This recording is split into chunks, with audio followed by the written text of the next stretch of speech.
Hello everyone, I think we're here. Let me double check and make sure we've got audio and all that fun stuff before we get started. I may have to stop. Remind me if the lighting gets really weird if I'm not paying attention. I may have to readjust this because the sun's still kind of out a little bit, so it might mean I need to redo a few things. Okay, so tonight I am working with the full set, or it's the set of 72. They are sending me, I didn't even know there were other colors. I need to keep up with stuff. You guys are the ones who let me know they have, what, 100 colors now? So I talked to Derwent. They're going to send me those individually, so I'm really excited for those. But I'm working with the set of 72, and just for transparency, Derwent did provide me with these pencils. These I did not purchase on my own.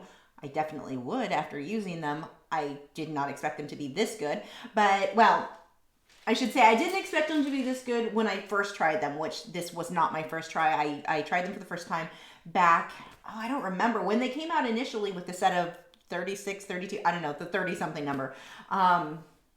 I used that for a draft that I had done in colored pencil, and ever since I've used a few out of that set along with my other pencils. They work fine with your Caran d'Ache Luminance, your Faber-Castell Polychromos, Prismacolor, whatever you're using. All of these pencils are interchangeable. They work well with each other. So I had used them before. The thing that I have, my main complaint before with that smaller set, performance, I loved them, but the colors were very, very limited, and there wasn't like a true red. It was kind of an orangey color. There wasn't a definite blue.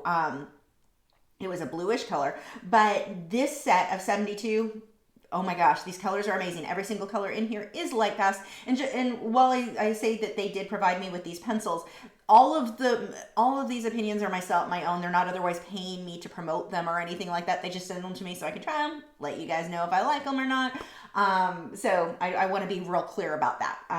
I will say I am getting to I love Derwent, so I would say I'm a bit biased towards them, or towards them. I don't know. I like them. I like the company. I like what they do to try to create better products. So artists were complaining like your color soft pencils, we didn't really like the performance of that, or we love the Pro Color, but they weren't Lightfast. And then they came out with these and just like, they're amazing. They are everything I want in a pencil. Love them. So these will probably, when I reach moving forward for pencils, it'll probably be these in my Faber-Castell Polychromos. I think those two just are wonderful. And now they say these are oil-based is what they call the Lightfast pencils, but they definitely they feel like they have a higher wax content than like your oil-based Polychromos. They're a really nice balance somewhere in between wax and oil. I love them. And you can buy them individually if you wanted to give them a try and see how you like them. If you are going to try them individually, make sure you get the violet and I think Nightshade. Oh my gosh, these colors are wonderful. The other color that I've been using, oh crap, I left my pencils in the other room. I may have to run out and grab them. I actually am. Wow, I can't believe I forgot those in my office. I had them in there when I was writing on the colors. What was the other color? There's a blue that is wonderful. And oh my gosh, I have to leave the room for just a moment to go get the other pen. I don't know if I actually need them for this. I may be okay because I'm just working on the octopus. No, I do need those colors. Okay, I will be right back. Hold up, let me go get those pencils. You boys stay in here. Stay.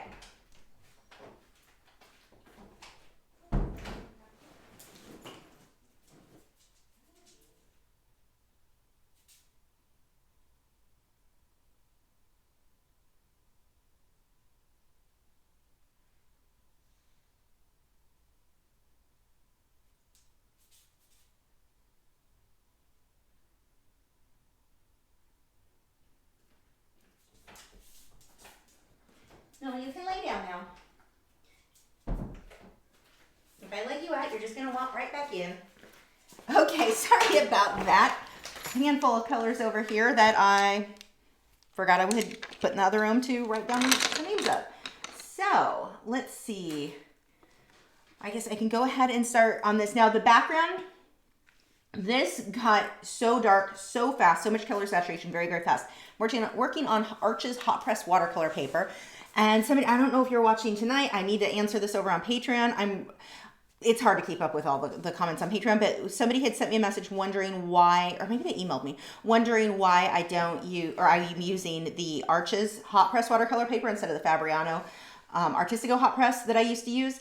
The Fabriano a few years ago changed. It's not the same formulation as it was, and it's okay. I mean, I'll still use it, but I probably won't keep buying it. I especially like it for pencil still, but for colored pencil, it warps more now. The pencil, it almost like, I don't know if slips off is the right way to put it. It's like this, it doesn't soak into the paper the same way it does, and it did it before. And if you're using it with water media like Inktense or watercolor, water soluble graphite, it doesn't hold its shape very nicely anymore. I'm just not, it's not my favorite anymore. It used to be, but since they changed it, and the company said that it shouldn't have changed, I think they started printing money on their presses, but something changed at that time, and anyone who's used the paper for both, before and after notices a definite difference in performance. So that's why I've moved over to the Arches hot press. And you will still see me occasionally use, because I've got a lot of it still here, the Fabriano Artistico, but the Arches has kind of been my go-to for watercolor paper now. Let's see, get caught up in a couple questions and we'll get started on this guy. Now, the rock work I'm not finished with. I need to come through and do a lot of work on that, but I want to go ahead and start on some of his legs tonight, just so we can start something a little more interesting than rocks. Let's see. Scrolling up really quick. Hi, Gail. And baby pandas. Yes, I did have a good birthday. I got to go take photos of greyhounds, where the rescue that I got mine from. Got to go over there and take really pretty outdoor photos. Oh, I'm so happy with how these photos came out. I'll be sharing those with you soon. But I took photos of them for their profile on their website, so hopefully they can get adopted or help get adopted, so that'll be good. Nick said it appears Gibson's spot has been observed. No, Gibson's spot is over here on the carpet, and then Wade is partially on the floor. I think the spot on the carpet is the more coveted spot, because they can rest their head on the carpet and in the bed instead of on the tile floor. Let's see. Hi, Sneaks. Hi, Heather. Heather said, I hope you had a great birthday, as you couldn't go, as good as you could in quarantine. Yeah, most of my birthday was spent working. Monday and Tuesday were crazy busy work days. I went and took photos of the dogs, but then after that, I had so much work to do. I didn't even get any wine. I was too busy. Sam said hi. Hi, Sam. Sam said, I haven't sent you my water painting yet. I don't use Facebook, so do you have an email address? I feel bad. How about Instagram, maybe? I don't check I'm really bad about keeping up to date with my email. Like, anyone who emails me this knows that. Instagram would be good if you tag me there, or MeWe, maybe. Let's see. Whoops, that scrolled too far. And we will, in just a moment, we'll get started with the pencil. I just want to get caught up on the comments. Creative Girl said, hey everyone, I made it on time. Well, hi Danielle. Shantia said, hi, I'm new here and super late. Will you post a list of colored pencils you recommend and why? I'm new to this medium. We will. I'm going to come back to that question and talk about it while I work, so that can be a good, I may need reminding of that, but we'll talk a little bit about the pencils I like and why. Getting started. Cheryl said, happy birthday, thank you. Have you heard about the new Derwent Inktense and Lightfast papers? Someone mentioned it, I haven't tried it, and I forgot to ask them about it, but I'll have to look into that. Zed Artist said, your landscape drawing has inspired me to begin drawing landscapes, and now I'm loving it. That is awesome. Yay. I'm going to do more of those paint-alongs coming up, a lot more. I'm excited about those. Those are fun. Richard said, the camera has slipped on the drawing, can only see half of it now. Oh, yes, I bumped into that, didn't I? Thank you. I'm glad you commented on that. I must have hit it when I got up. Thank you for pointing that out. Thank you, Sarah. Tiffany said, do the Lightfast pencils work with brush and pencil products like polychromos? I have not tested with it. Nick, I don't know if you've tested them with that. They're oil-based, so they technically should. Okay, I shouldn't say I didn't test it. I think I tested a little bit once, and I was like, there's a higher wax content, so they didn't blend as well if I remember, but I only tested with one pencil. I didn't do a full test, so I definitely need to do that, actually. Remind me at the end of the live stream, and we'll test it on sanded paper with brush and pencil products and see how that works. I think the Pro Color did, so maybe these did. I'm remembering things wrong. Remind me, and we'll do that at the end of the live stream. I'll grab some sanded paper. I'll use my junk sanded paper, the stuff that's not Lux Archival, and we'll do a quick test and see how they work on that. Tiffany said, do the Lightfast pencils work with, okay, I did that one, and I'm writing it twice. I'm almost caught up here. Tamara said, hi Lisa, so happy to see you tonight. Did the easel camera shift? It did. I'm glad you're here, Tamara. Thank you, Gail. Thank Oksana. Thank you, Oksana. I can't talk. Shannon said, well, you can always have some wine with us tonight. We can celebrate your birthday together. Best birthday party ever. We should do that as a Facebook Live one day. I've thought about doing that, like just kind of a wine and art night. Sam said, I don't use those either. You don't have to reply to me ASAP anyway. I just wanted to show you because I said I would. I stand by my words. That's awesome. Yeah, I mean, my email, if you can find, I don't want to say it here on the live stream because then everyone, actually it might even be in my about section of this page, so maybe it will be there. It's lisa@lachri.com. So it's easy enough. I always worry about spammers, but I guess if I say it out loud, spammers aren't going to get it from that. And I'm pretty sure it's in my about section now that I think about it. So I'm overthinking this. Let's see. Shantia said, thank you for pronouncing my name perfectly. I hope I did again this time. You never know with me. I'll read the same name and pronounce it like 8 different ways. I'm horrible at pronunciations. Nick said, the Lightfast work well on Lux Archival, even on initial layers. Just apply it with a slightly lighter touch. Good to know. And we'll still do a little test with it to, I guess, prove Nick correctly later on. Francina said, what sketchbooks would you recommend for colored pencils?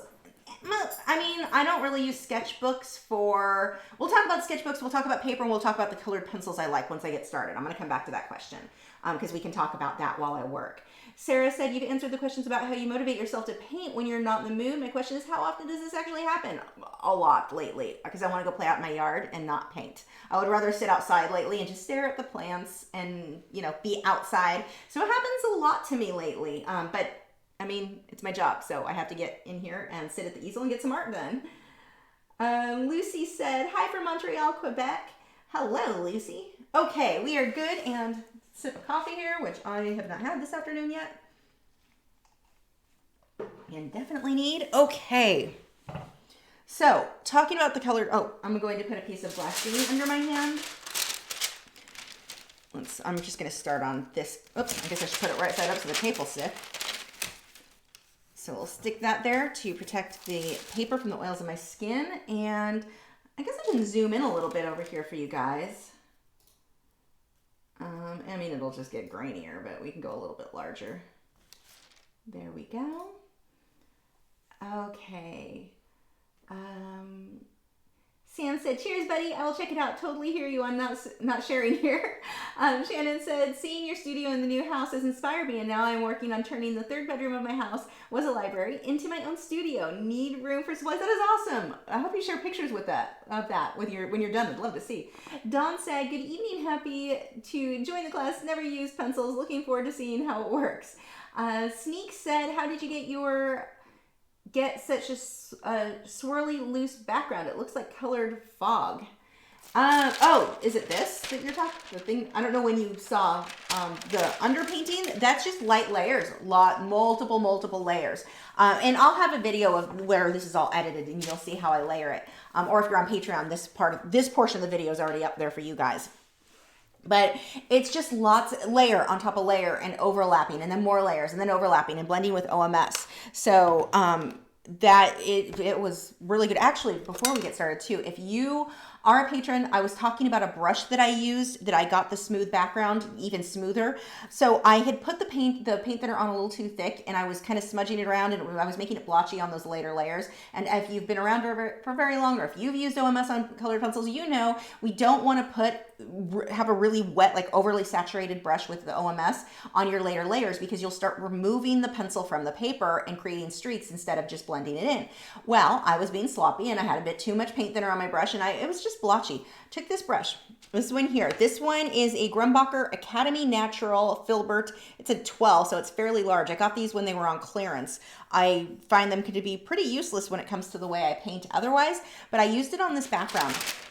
And once this area was really wet, I just kind of scrubbed back and forth like this, picking up, I didn't get it wet. I did not put OMS on it, but OMS was on my paper. My paper wasn't completely dry yet. It was starting to dry, but it was streaky, didn't look good. I went over with this, almost like I would with a mop brush with oil or acrylic, but pushing a bit hard, you know, not pushing hard, but a little bit more pressure if you are an oil or acrylic painter, harder than that. But for colored pencils, I guess it would be considered a light hand, but I just kind of rubbed back and forth and it smudged out into this perfectly smooth.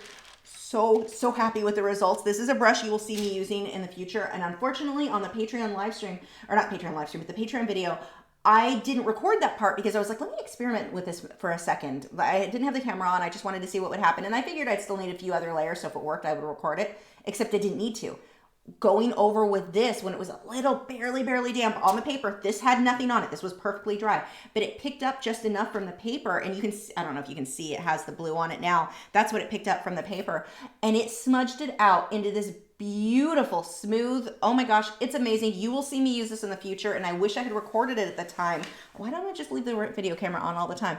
But I was just experimenting. I didn't think it was going to work. I just kind of grabbed that brush, was sitting there. I was like, huh, maybe this will fix what I just did to it.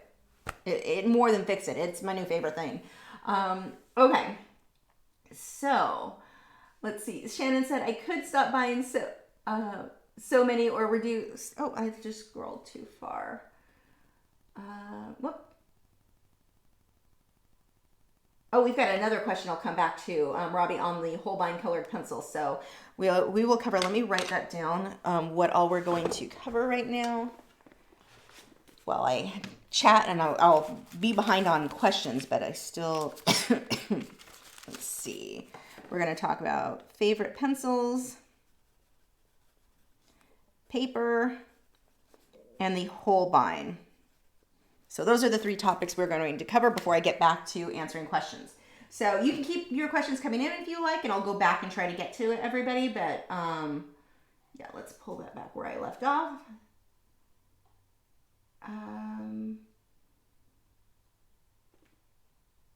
Thanks, Crystal.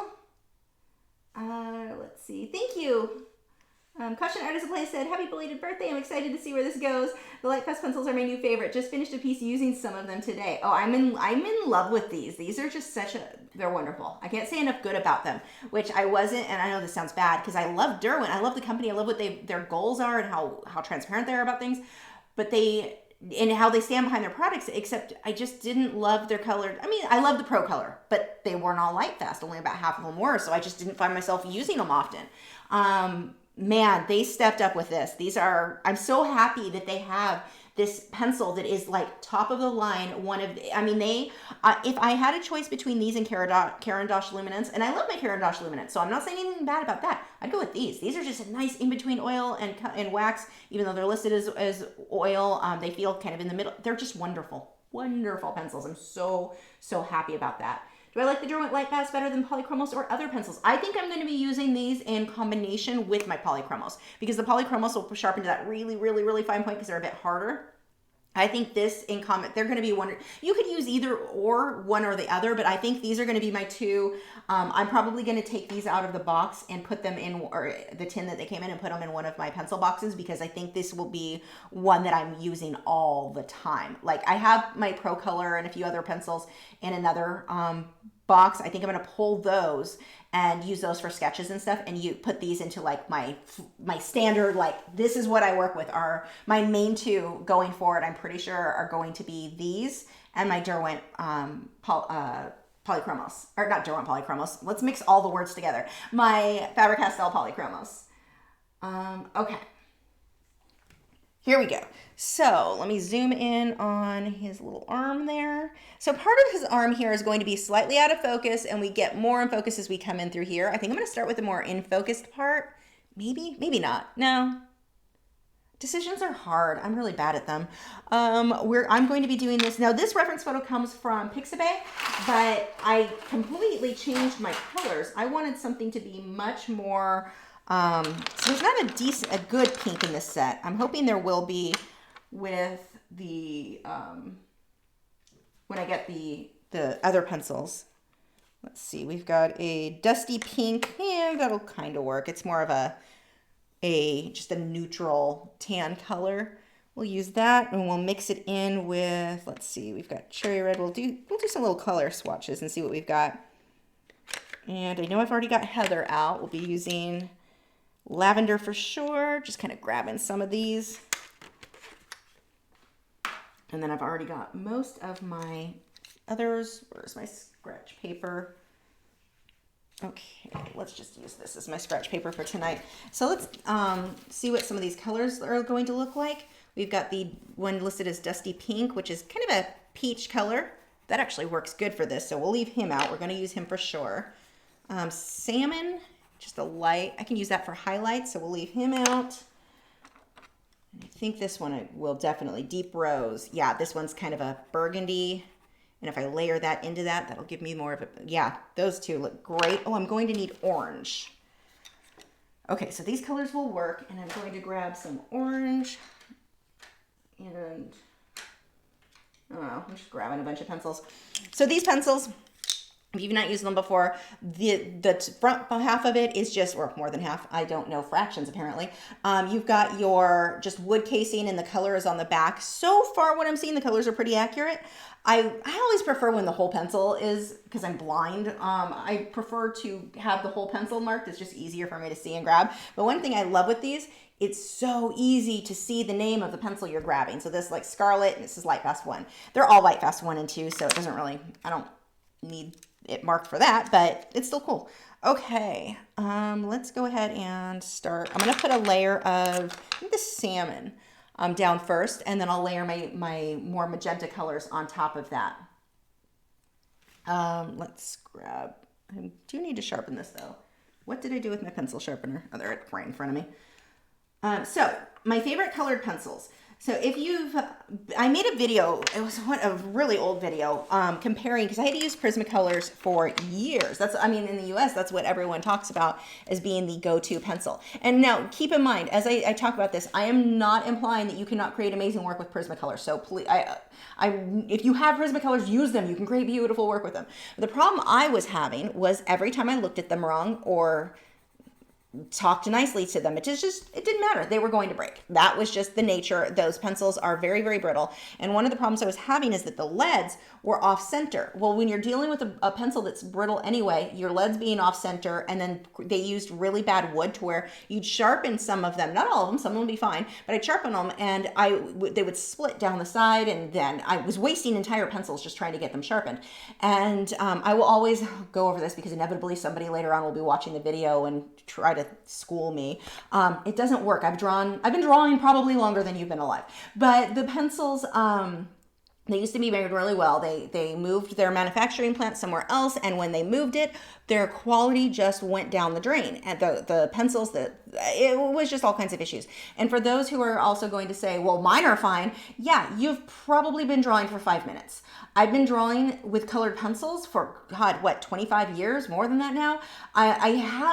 I've gone through thousands of pencils, so my sample size is a lot larger. It's a little bit better for figuring out, how likely a pencil is to have issues. So anyway, those were just, when they started manufacturing them somewhere else, started having a ton of problems, and I really got sick of that.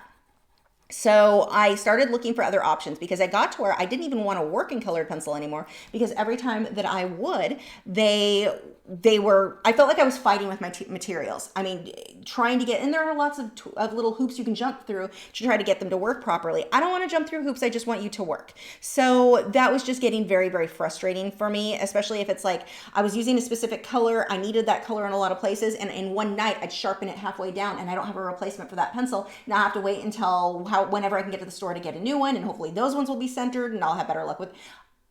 I was done with it. I felt like I was wasting my money using them, and they were frustrating. So if you look at my older videos around, back when I first started, most of them were being done in acrylics or oil or graphite because I was just sick of fighting with the pencils. I almost gave up with colored pencil, which would have been sad because I love working with them, but not those. So I contacted Alan Woollett. Some of you may be familiar with him. He does bird art. He's phenomenal. I asked him what supplies he's using. He told me the paper. At that time, that was when Fabriano was still really good. I think he still uses it though. And the polychromos. So I went ahead and got the polychromos, and the difference oh my gosh, just night and day to have a pencil that didn't break on me anymore, that sharpened to a fine point. Now, I'm not going to bash Prismacolor for not sharpening to a super fine. They'll sharpen to a fine point, but they break when you put any pressure. It's the nature of a wax-based pencil, and that isn't something that I would say is worth bashing them for. My problem was just, you know, the nonstop breakage otherwise. So that's kind of when I started using the polychromos more. And then I tried some, and I'm going somewhere with why I'm giving you this history of what I've tried so far. Then went with the luminance, tried some of those, and I found that combination, a wax base, a nice wax base of the Caran d'Ache luminance with an oil base, that was just such a nice combination. I've tried other pencils along the way. I really like the Derwent drawing pencils. They're a very, very really waxy pencil. But my problem with those is that it's a small set of like 20 something, not very many pencils. Beautiful to work with, but they don't have a lot. So I still use those, but they're actually, I'll probably end up using a Derwent drawing Chinese white with this. So those were the pencils that I primarily was using for a long time. I've tried Lyra Rembrandt. They're decent. I actually like the Lyra Rembrandt.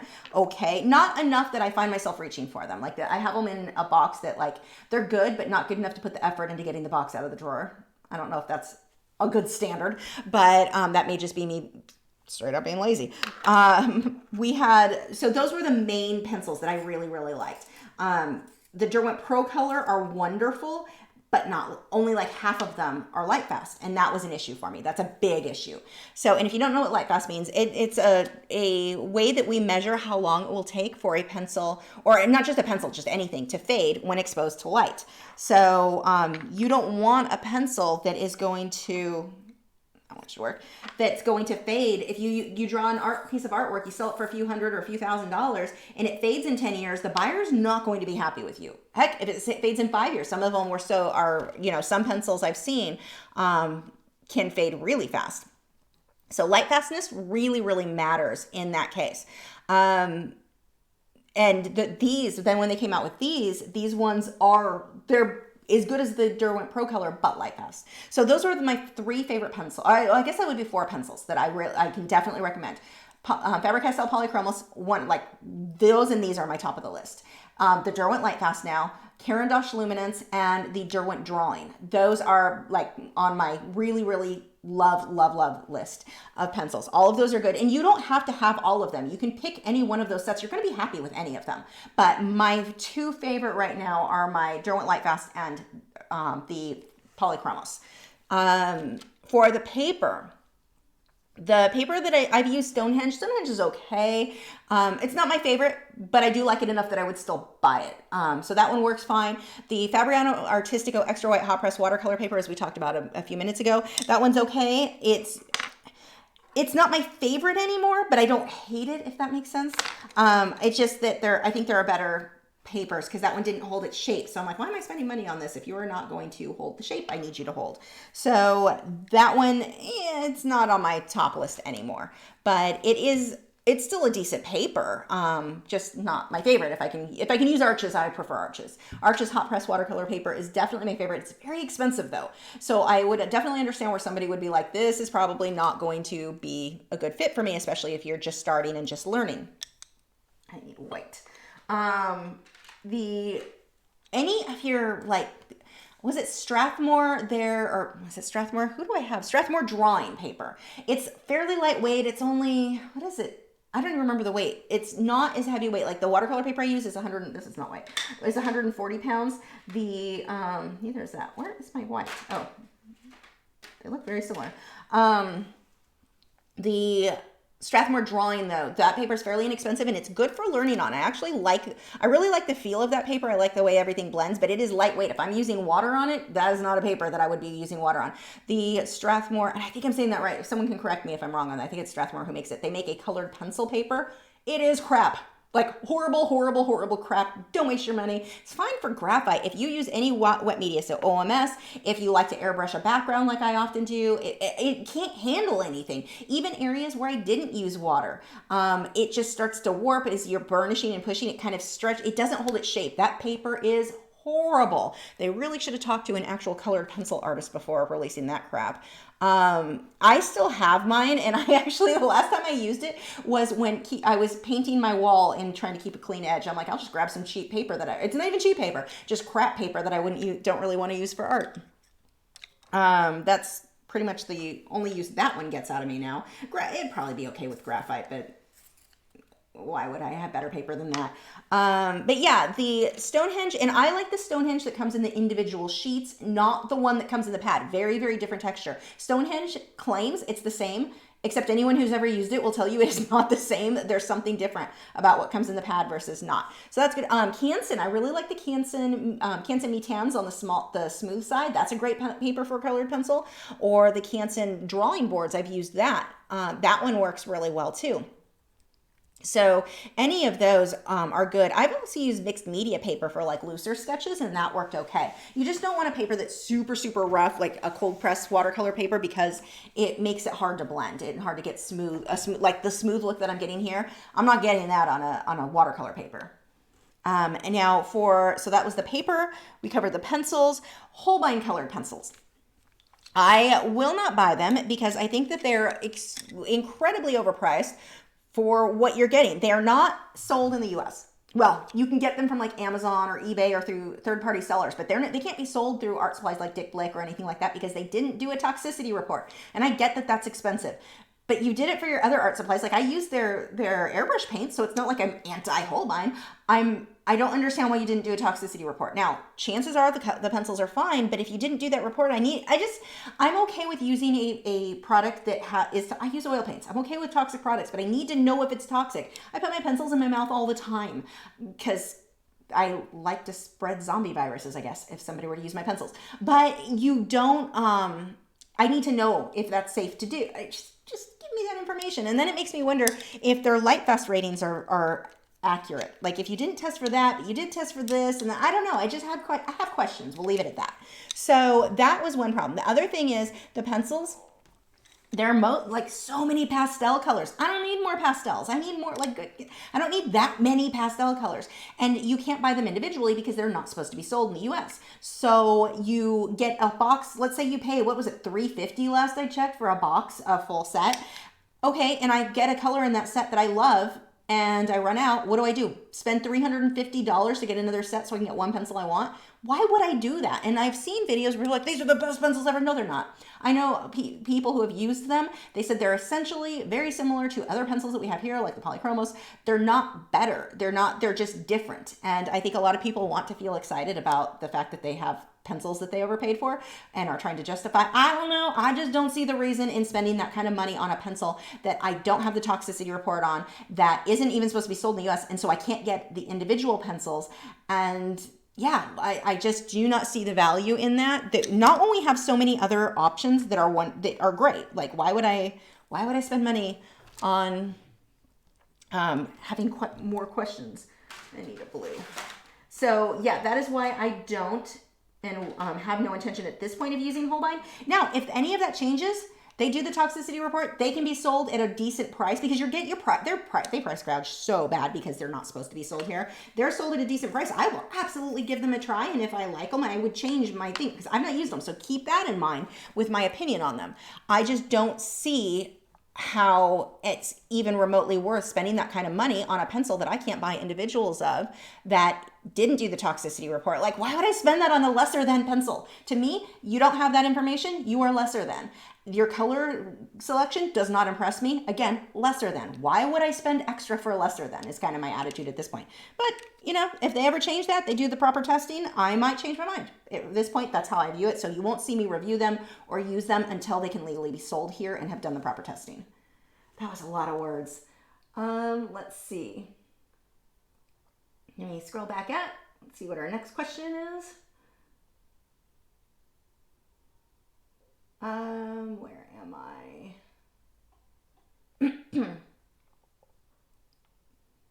Monica said, I'm so tired of drawing octopus. My mom wrote a children's book about octopus and I illustrated the whole thing. It was fun, but that's a lot of octopus. Yeah, I could see that happening. Let's see.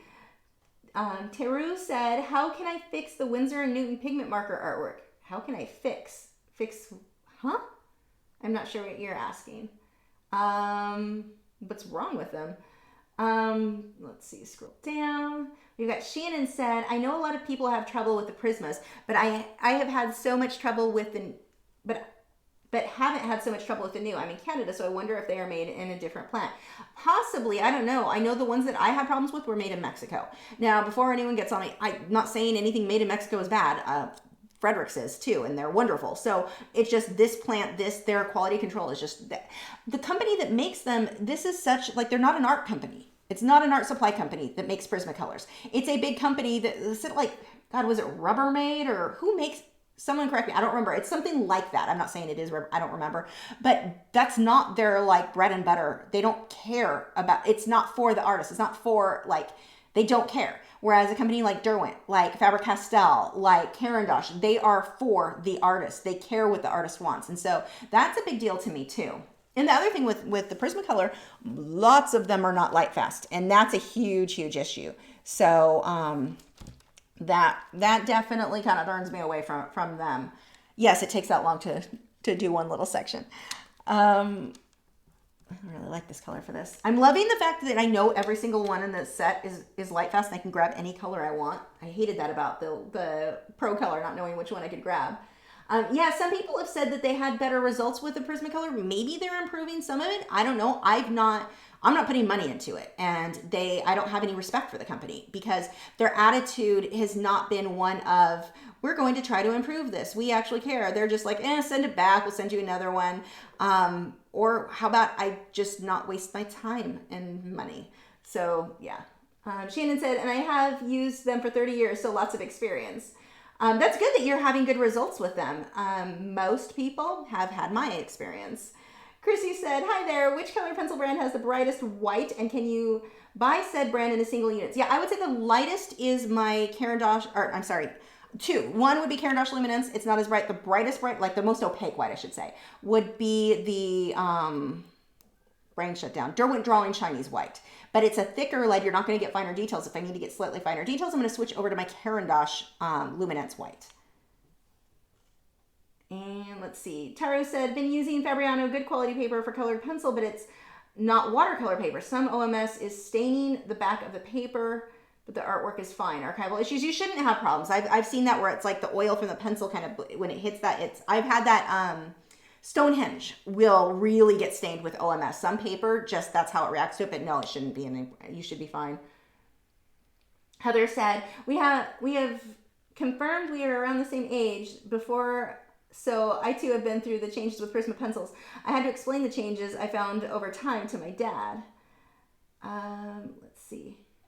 And for anyone who's like, oh no, they're good for me, great, that's awesome. I am very happy for you. I'm not doubting that they're not working for you. It just, you know, lots of us there are not. I don't think that many of us are not experienced or making those up. Heather said there have been a few artists that spend a ton of money for Louis Vuitton colored pencils. Yeah, like Holbein, way overpriced with no replacements. Yeah, that seems so silly. Tomorrow said, is there a mural I see over your left shoulder on the wall? Sort of. I don't know if I'd call this a mural. It's more of I slapped a bunch of paint on the wall and threw some branches and leaves, kind of. They're not like realistic. I just wanted something to work as a better backdrop. I need to show that in a studio tour though.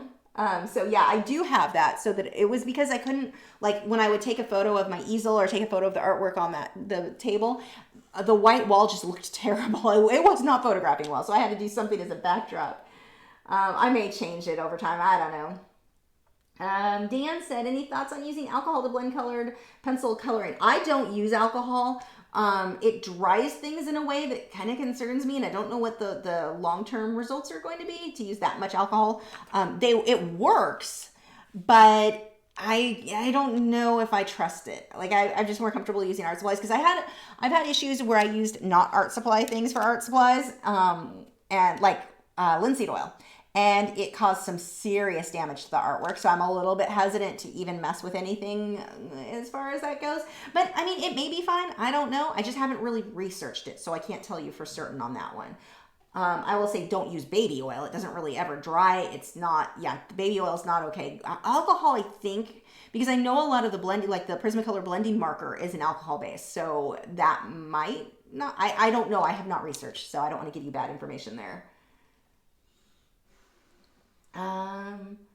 Hi Lisa, what do you think about Derwent Studio colored pencils? I've not used, I used them just a little bit. They were kind of hard.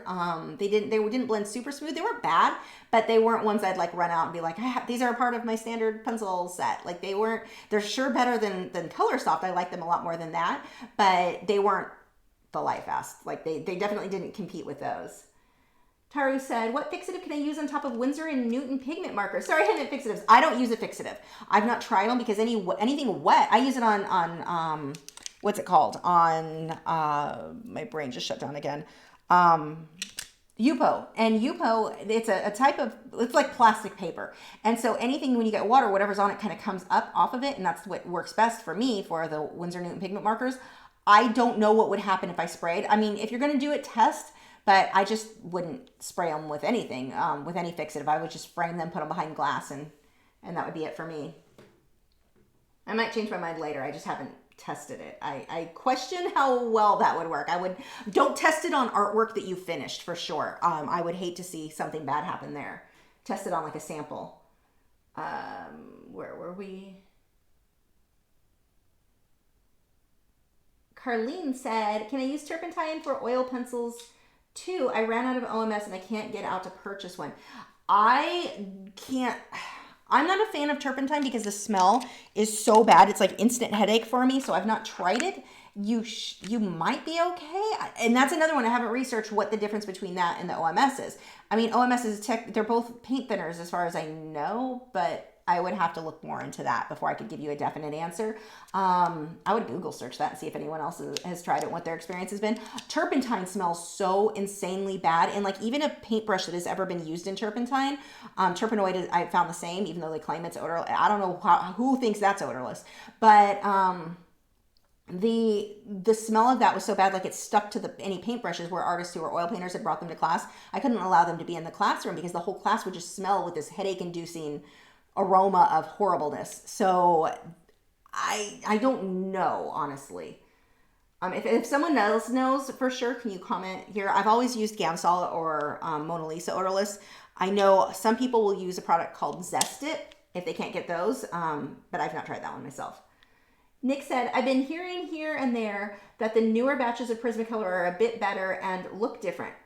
Well, that would be good. I would hope that they would, because there's definitely something to like about Prismacolor. I mean, all of us have seen amazing artwork done with it, and I would like to have one more option available to us. So I'm not opposed to like trying them again. If they actually improved it, I would be happy with that. But I'm kind of at that like, I won't believe it until I see it for myself stage of things, because it's been so bad for so many years. But that would be awesome if they did. I mean, we can always use more good pencils or art supplies in general. But the thing, I guess why I kind of doubt that, I've been having people telling me that for the last, 10 years or so. Oh no, I think they improved because my set was good. Now I hadn't heard them tell me though that they look different, so maybe they are getting better. But I've heard so many people claim they were getting better, and I go to the store and you see the samples like with the individual ones. I'm like, it's the same thing. They're still off center. There's still all these problems. Like they're the same thing. So but I guess that's why I'm definitely a bit skeptical on it. Like until I see it for myself, I don't know if I'm going to believe it. And they very well may have changed. And it's just that I've heard it for so many years where they didn't change that I'm like, I don't know. We'll see.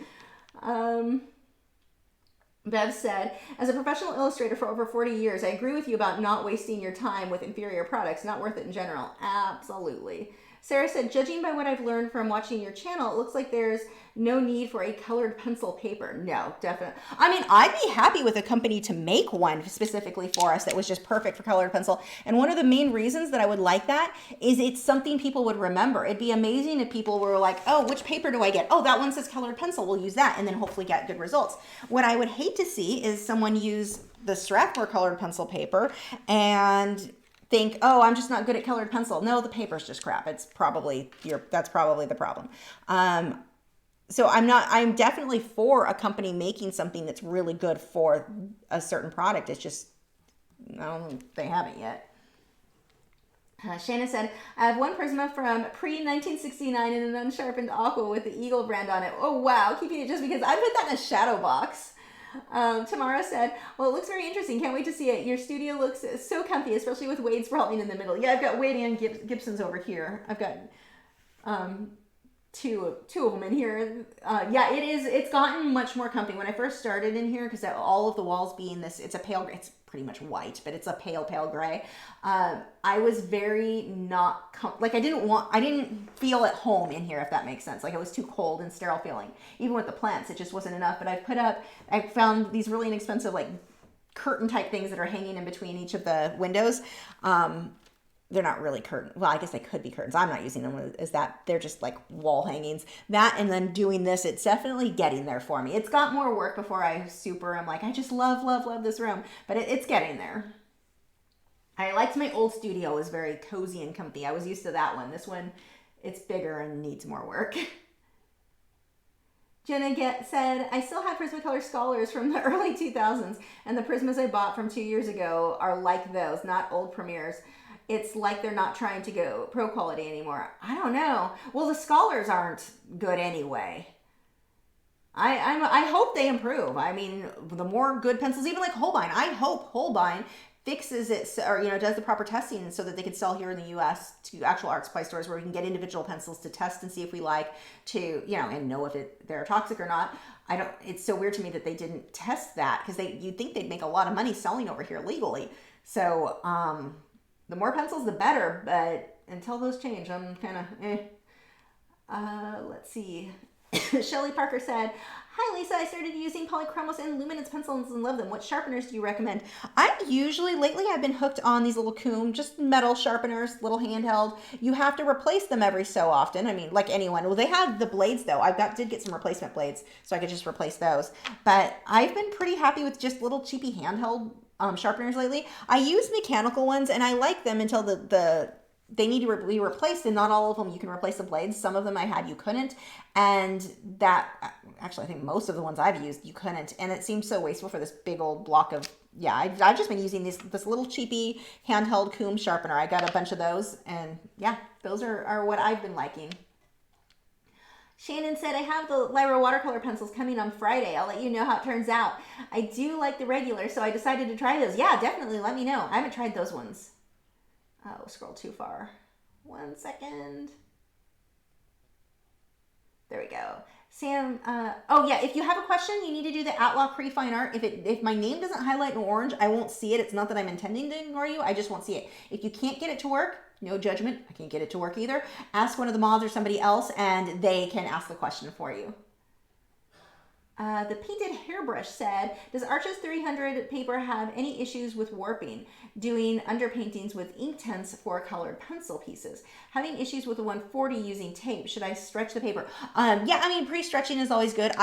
No, this one I didn't stretch. Which one did Oh, it was because mine was already warped because I didn't stretch. I did on the 16 by 20. I'm more prone to, in any paper, to have warping, and so I'll usually go ahead and pre-stretch that. 11 by 14, I didn't have any problems with that size. It just, when you get that big, because you're not getting it super tight in the middle, just the nature of the size there. The 16 by 20s, I did have that. I have not tried the 300 with the Arches though, so I don't know on that. I would assume it wouldn't, but I don't know for certain because I haven't tried it. Robbie said, have you ever tried Strathmore Bristol smooth paper? I have. Not my favorite. It's too smooth, and so for how I work and how I want to layer, I can't get enough layers, and I can't get the color saturation as deep as I would like. It's not a bad paper, and I've seen amazing work created on it, but it's not my favorite. Oh, why am I getting kicked offline? No, buffering again. We don't want to start this. Matt, are you online? I'm getting issues again. I mean, technically I'm still, but yeah, I'm buffering the same as it was doing the other day. Oh, there we go. Okay, hopefully we're caught up. And it's buffering again. Let's see. Cassandra said, I just saw Derwent Lightfast paper advertised over on Colt Pens as well as Inktense. Yeah, I've not tried it. I need to. Hopefully this is all catching up as I ask these questions or answer these questions. Art Lady 45 said, I use Zested all the time. Works Most the same and smells like oranges. Is the oranges smell really strong? I have a feeling I wouldn't like how, like, I imagine it being super strong, but I've not smelled it, so I don't know for sure. Let's see. Crystal said, have you tried Fluid 100 hot press 140 watercolor paper yet? I have not. I haven't even heard of it. I haven't been to an art supply store where I would actually go, like when I go online to buy stuff, I just buy straight from, like I just go get the stuff I always get. So yeah, I haven't been to an actual art supply store in way too long, so I haven't seen anything new. Where were we? How do you stretch the paper? There are several ways. In I do a Google or a YouTube search how to stretch watercolor paper. There are lots of ways, but what I will typically do is you can get the paper wet completely, like put it into a big bucket or something like that, like that really saturates it, and then stick it to a board. It'll kind of like dry in place, so it's all it's dry, stretched out. You can also do another thing where you tape it first and then get it wet and then dry it back into place. It's not the same as stretching normal, but that is another way that that's usually what I do because I'm lazy. It's not as effective. But if you get it wet like a big bucket and just dip that paper into it, Lindsay, the Frugal Crafter, has a good video showing you how to do it. But excuse me, itchy nose. If you do that and then get it to dry flat, like so it will stick since it's wet onto your board, that should stretch it out for you. Clark Fine Art said, how do you go about okay, got that one. You guys are talking about buffering. Yeah, and I'm plugged in. This isn't a Wi-Fi issue, so this may be something where I have to talk to AT&T because this is not acceptable. Not for how much I pay for internet. Let's see. Some of you guys are getting it better now, you're saying, or I'm just behind on the comments. That's definitely possible. Refresh your browser. Maybe mine? Should I refresh mine? What happens if I refresh my... Let's find out. This could be bad. Hold on.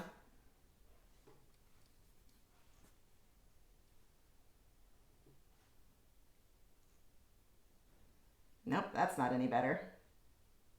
Definitely not any better.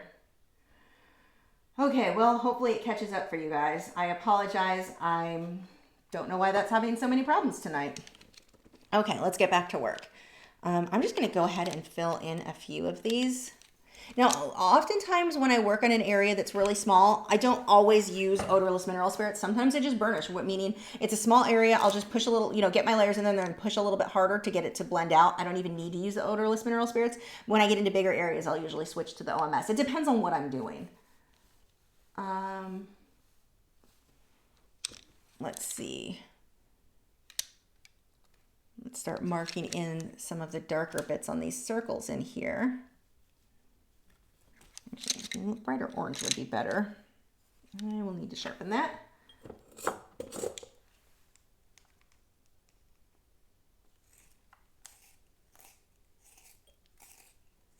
Yeah, it looks like now it's working.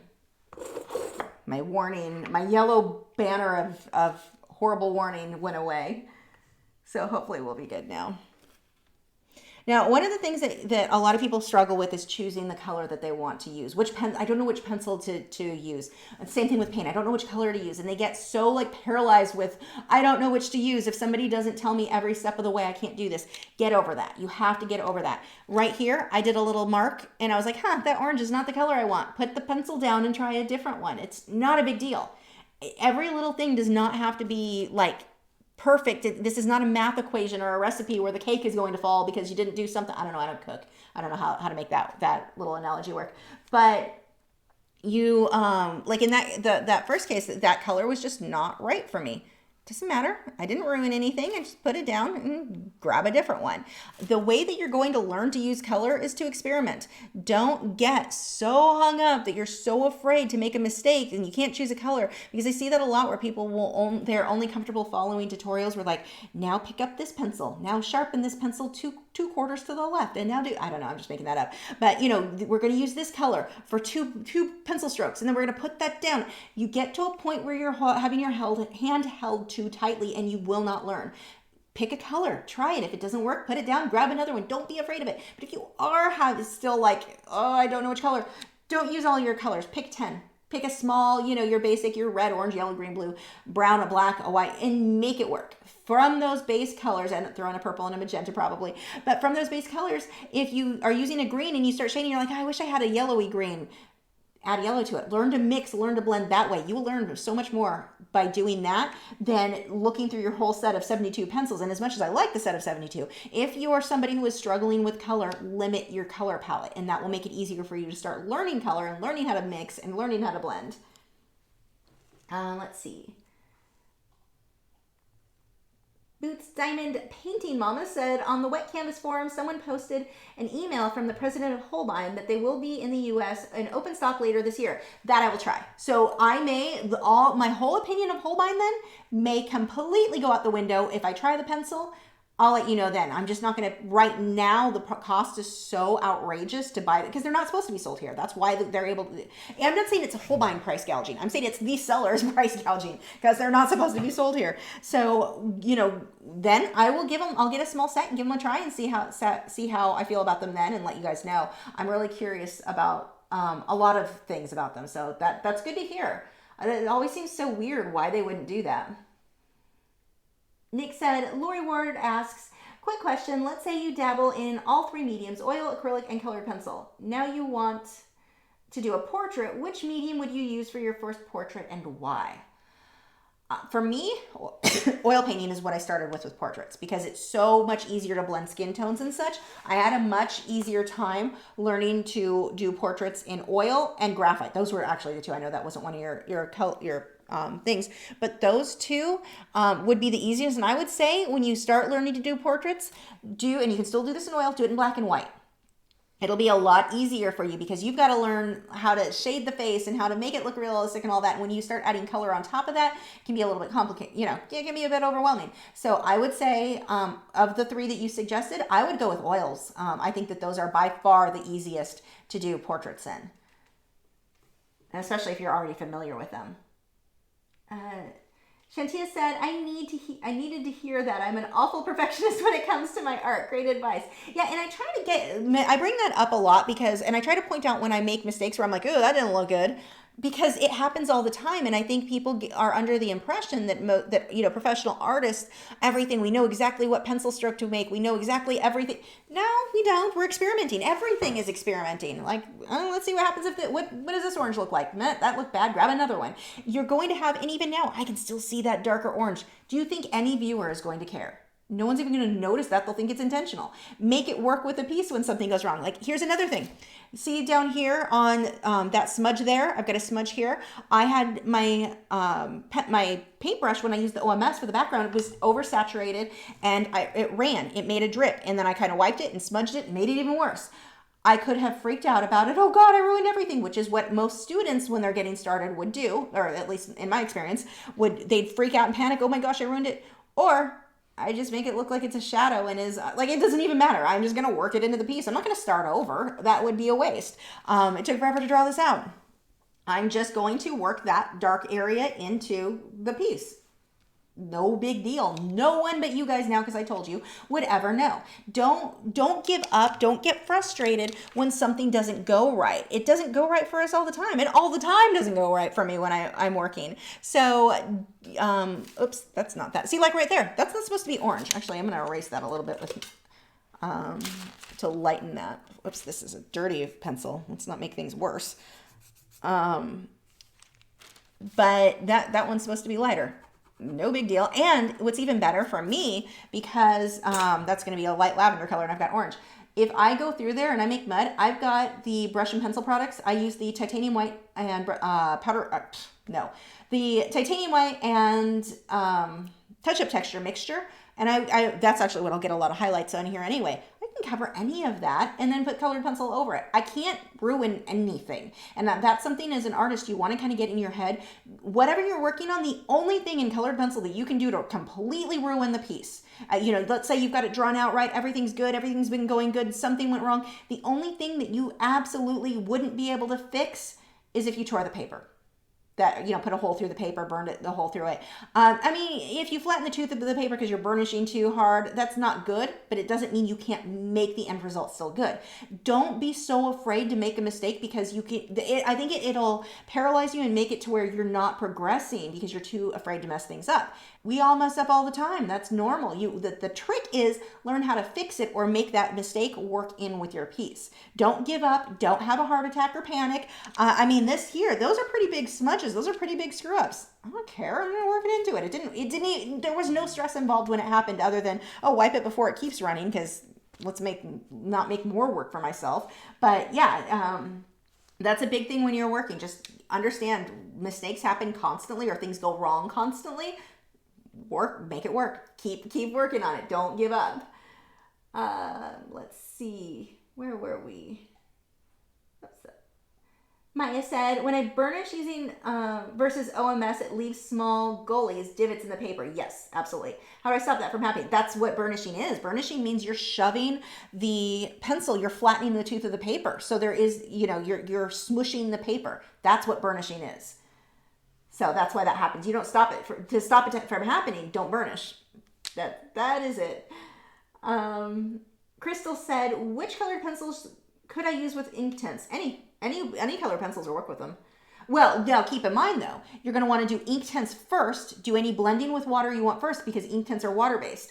And then once you're completely done with anything you want for your base with your Inktense, then you can put colored pencil on top of that, any other colored pencil. Not the reverse. Don't put your colored pencil and put Inktense on top because the Inktense is water-based. So that's going to run into archival issues there. As long as you're doing it in the right order, Inktense first, and then colored pencil, you can put any colored pencil you like.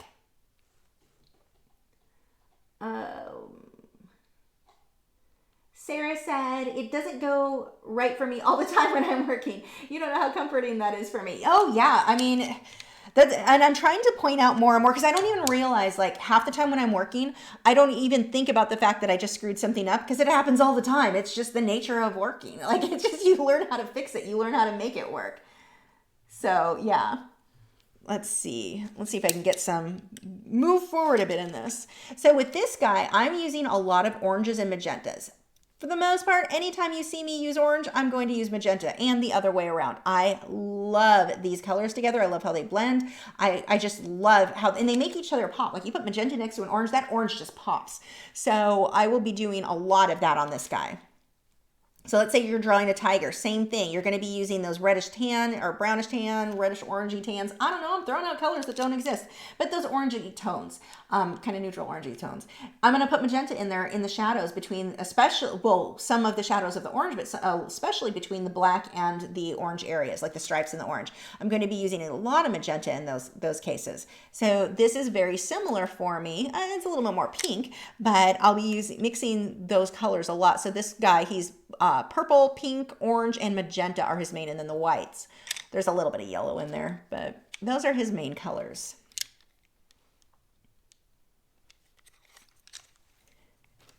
Now, what you're going to do with something like this, when you look at the reference photo, it is so, and you can find it, just search octopus on Pixabay, you'll find it. It is so detailed. It's one of those where you look into it and go, I don't even know where to start. This is very overwhelming. And that can happen no matter what subject you're working on. This feeling of, this is so busy, there's so much detail, I can't do it, it's too much. The things that are super busy, if you're patient enough for them, are easier to make look good than something that's very simple. I mean, let's look at the background where I had the smooth blending. That's harder to do than detail. Detail, I don't have to, my brush strokes or pencil strokes can be a hot mess. No one's going to know. It's easier to hide mistakes, and especially like here, it's easier to hide mistakes when you've got a lot of busyness, but it is more time consuming. If you've got the patience, don't hold back from doing something that you look at and go, it's too much work. It will take more time. But here's the thing that can make it a lot easier for you. Break it down into one section. Don't try to do the whole octopus in one, like I'm going to shade all the orange and now I'm going to shade all the magenta on the whole thing. It's too overwhelming. Don't work that way. Break it down into one small section and don't look at it as like I'm painting an octopus's arm. I'm looking at it as I'm painting some abstract shape and I'm just copying the abstract shape I see on my reference photo. My reference photo is on my laptop and then a bigger monitor next to the easel, which I might move over. But anyway, I I zoom in on the area I'm focused on, and I'm just going to focus on, you know, one kind of little zone. I look at it as abstract shapes. If I try to look at it as I'm painting an octopus, this doesn't look like an octopus. I don't even know what this looks like. Look at it as abstract, and that doesn't matter if you're doing a flower, painting and drawing hair. Hair gets overwhelming. Fur on an animal. You zoom in on one little square inch, maybe 2 square inches, 3 at the max, and focus on those abstract shapes. Copy what you see. Don't look at it as a whole, or you're just going to get frustrated. Oh, we've got a couple questions here. Where were we? That scrolled too far. Sam said, for someone who is not so good with watercolor yet, would you suggest Inktense or not? Inktense are similar to watercolor other than, well, they're permanent, where watercolor you can lift. So I got used to working with water media like that with Inktense first. And Inktense I was more comfortable with because I was good with acrylics. And Inktense are, I feel like Inktense are some of my favorite aspects of acrylics mixed with some of my favorite aspects of gouache or watercolor. So that's, I don't see any reason why you couldn't start with them. I love them. Though they're a lot of fun. They're very easy to fix mistakes or hide mistakes, because if I get, let's say I've got an area where it's purple, but I needed it to have a yellow flower in that area or a yellow area, I'm just going to take the white Inktense block, mix water with it, paint it on there. It dries completely opaque. Now I can paint what I want over it. So it's very forgiving for mistakes like that. Dan said, in chaos there is beauty. Yeah, and in the busyness, it hides mistakes. So you don't notice the little things when there's so much going on. Shantia said, thank you so much. Totally thought those smudges were shadows on purpose. See, exactly. You wouldn't have known if I didn't tell you. It would look, you know, the average viewer is just going to think it's there on purpose. I'm just going to work it into the art. Happens all the time because I'm sloppy and sometimes lazy about what I'm working on and more focused on my coffee than the artwork at times, like speaking of. So yeah, it's not something to freak out about when something goes wrong. It's just something to figure out how to fix. That's the key. And for me, one of the reasons that I really got good at fixing mistakes is teaching. I was teaching preteens is mostly what I started with before I was teaching more adults. And I'm constantly having to fix something that went wrong with them. You have to, on the spot, find a way to fix that. And it's a really good thing to learn. And it makes it so when you're working, you're not stressed because it's like nothing can go wrong. And no matter, even if you right now you don't know how to fix things, it doesn't matter. You have to have in your head, I can't ruin this. As long as I don't put a hole through it, or a kid comes through with a marker, and even that I could probably make work, depending. But there's nothing that you can do to the work that you can't fix. You just have to figure out how to fix it. Okay. Oh, I can hear my husband talking. He's started his work night. His schedule, I don't know if I told you guys this last week. It really, so he's having to work 9 p.m. till 7 a.m. right now. He's struggling. Wade keeps him company. Well, no, Wade passes out next to him while he's working. Shelly said, is it best to put down oil-based pencils first and then wax-based on top, or will it work out okay either way? Either way, I don't find it makes any difference. No real difference anyway. The only order that would matter is if you're mixing a wax and an oil-based product. You want, a water and a wax or oil-based. You want the water-based product first, then the oil or wax on top of that. Crystal said, when I am done with the Inktense part, should I put the fixative over it like brush and pencil fixative, or buy a fixative before I use colored pencils? I don't use fixatives on, well, hold on, Itchy knows. I use fixatives. If I'm doing just an Inktense piece, I'm going to use some kind of a Lightfast type fixative just to try to protect it as much as possible. If I'm going to frame it, usually they're not even framed; they're in my sketchbooks. But if I'm working on with colored pencil on top of that, I don't seal my colored pencil work. Like this, I'm not going to put anything over this. I'm going to put it in a frame and that's it. There's no need, especially, well, I know Polychromos, I believe, says that there's no need to seal theirs, or, they don't even recommend you seal theirs, but there's no need for it. The only colored pencils that I really need to seal are the Prismacolor, because they get a wax bloom. And so you can wipe that wax bloom off and put a sealer over it, and that should help minimize that from continuing to happen. But other than that, I'm not going to seal this. And so if I did a colored pencil over Inktense, I wouldn't seal it. I would just put it behind a Lightfast or, not Lightfast, that's not the word I'm looking, UV glass, UV resistant glass. But no, I personally don't spray my stuff with anything unless it's just Inktense or I'm working with the brush and pencil products on sanded paper. Josephine said, money's tight. Have you tried gessoed Fabriano with pan pastels? If yes, how did it work out? I have not tried it. I would try a small sample of it. Because I mean, gessoing would work, but with pan pastels, I'm not sure. It should work. I'm wondering how much tooth it would be, how much layering you could get with the pastels. I have no idea. That would be a good thing to test though. Veek said, hi, how do you decide which color to use for an underpainting? It depends on what it is. If I'm working with something and I know there's going to be a lot of purple in the sky, I'm probably just going to paint the whole thing purple and then put color on top of everything else. Without seeing the photo, there's not a definite way for me to know, like, this is how I would decide that color. It really depends on what it is. Sometimes I just jump right in and don't even put an underpainting. I just jump in and start painting the sky or whatever it is. So it depends on the piece. If it's practical, I guess, for me to put a base layer first, or if it's easier just to let the white, start blocking color in on the white of the canvas. It would definitely depend on what I was painting. Sam said, I'm okay with acrylics, not as good as you. Oh, thanks. But I'm decent, so maybe I will try them out then. Thanks for your reply. I appreciate that. I like forgiving mediums.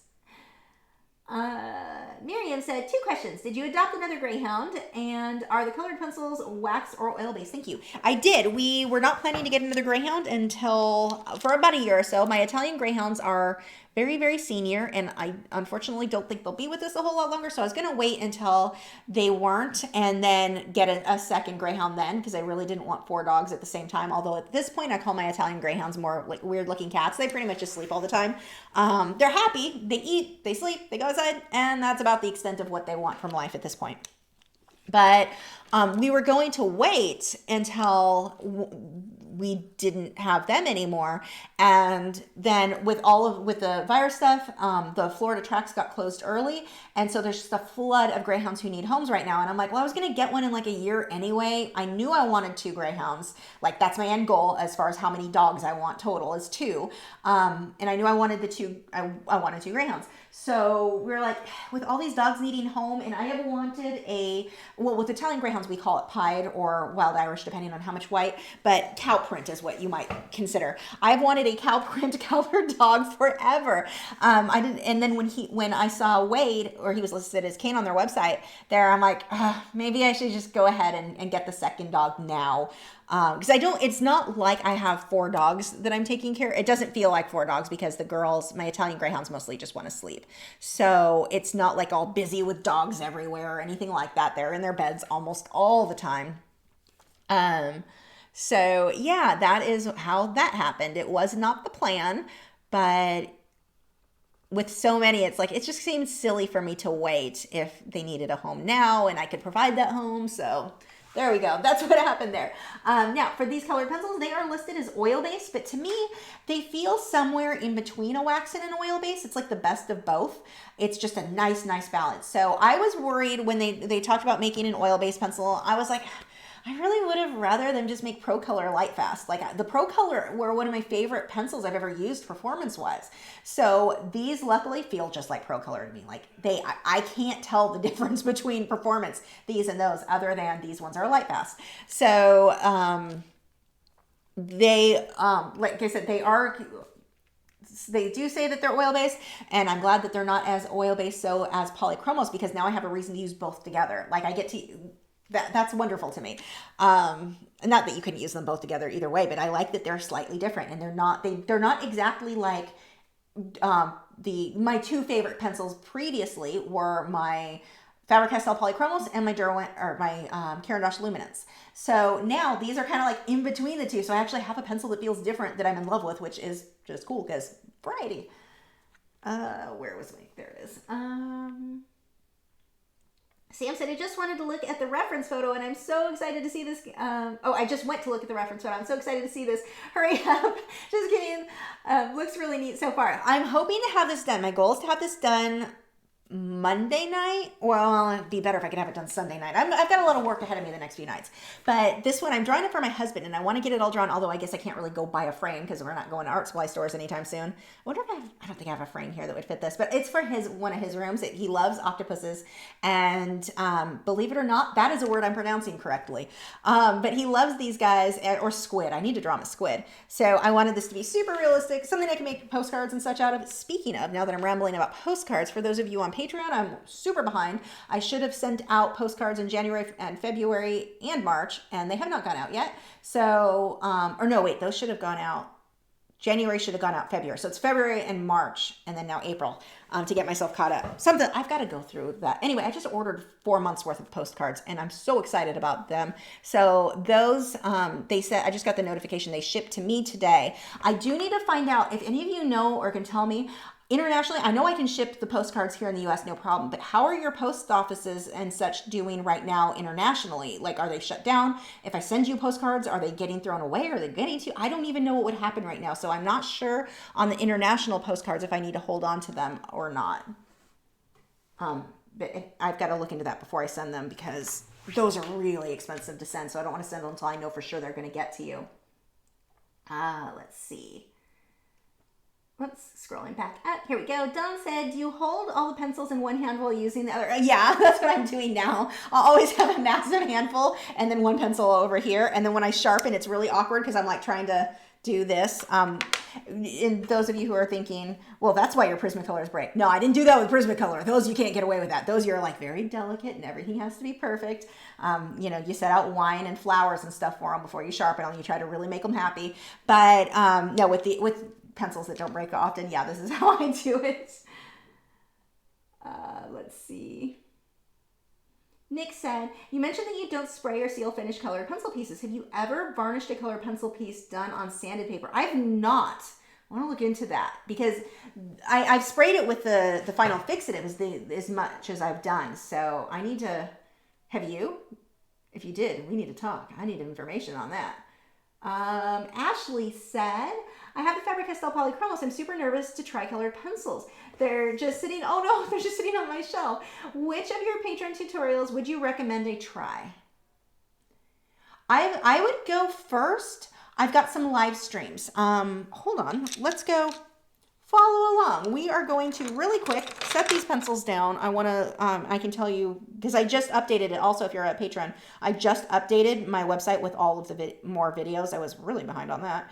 Let's see, where's my website? I don't know if I hear sirens or coyotes out there. Oh, that's sirens. Let's see. So if we go to Patreon videos, or lachri.com/Patreon-videos, that is a terrible URL. And eventually get it to load.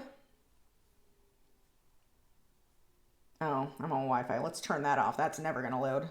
We all know how that's going for me. So colored pencil.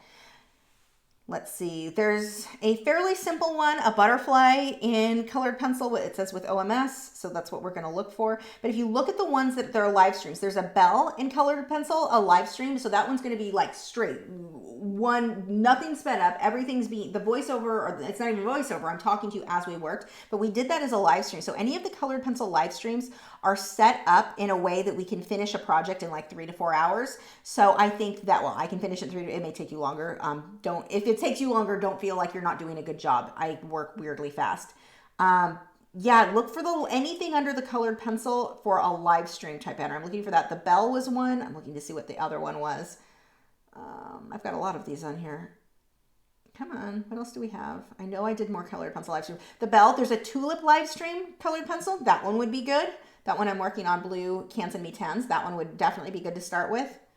But I'm thinking the live streams, just because they're a little bit more of a basic project, so it's going to be good to get you started. Oh, there's a clownfish in colored pencil. That one would work. Was that it? That may be it for, you don't have pastels, so the giraffe one wouldn't be a perfect fit to start with. Yeah, I think that's it. So those would be the ones I would start with, or one of the live stream ones, just to get you going. And then jump into the more advanced projects after that. Okay, back to his leg. I'm going to start blocking in where the dark areas are because I'm having a hard time judging what is what at this point. So I think, is it here? We've got a straight line. Gosh, this is such a mess. It's like a whole, okay, straight line here. So we'll start putting the dark in just so that I can figure out where the heck I am. And then we've got some blotchy areas up here.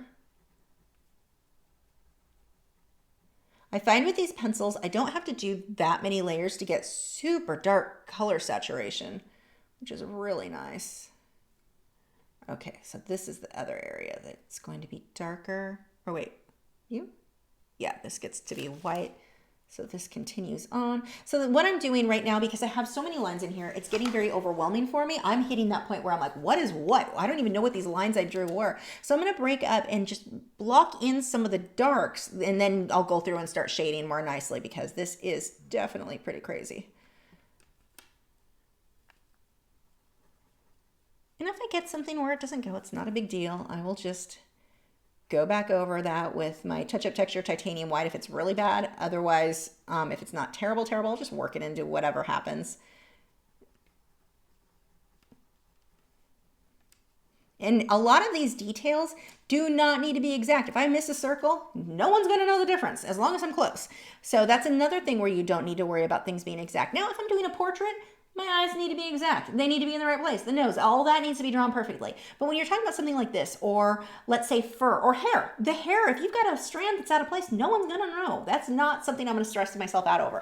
Bushes, trees, flowers, if a petal is a little off, no one's going to know. Don't stress yourself out over those. I mean, you want to get in the habit, try to train yourself to notice details and get things accurate, but it's not something to just give up on, oh my gosh, this flower petal's not perfect, throwing it away. When you throw something away, you didn't learn anything other than tantrums. No tantrums with art. You want to work through those. That's what's going to teach you is, to improve, is figuring out how to fix those things when things go wrong. That you're going to learn from. Tantrums, you learn nothing from other than frustration.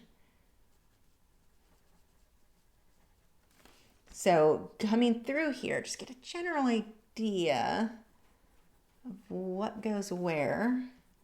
We've got the darker areas in here. These pencils work really well with burnishing or OMS, like really well. They come out super smooth. That's the other thing I found with these pencils, and I was talking about this on the Patreon version of this, the background.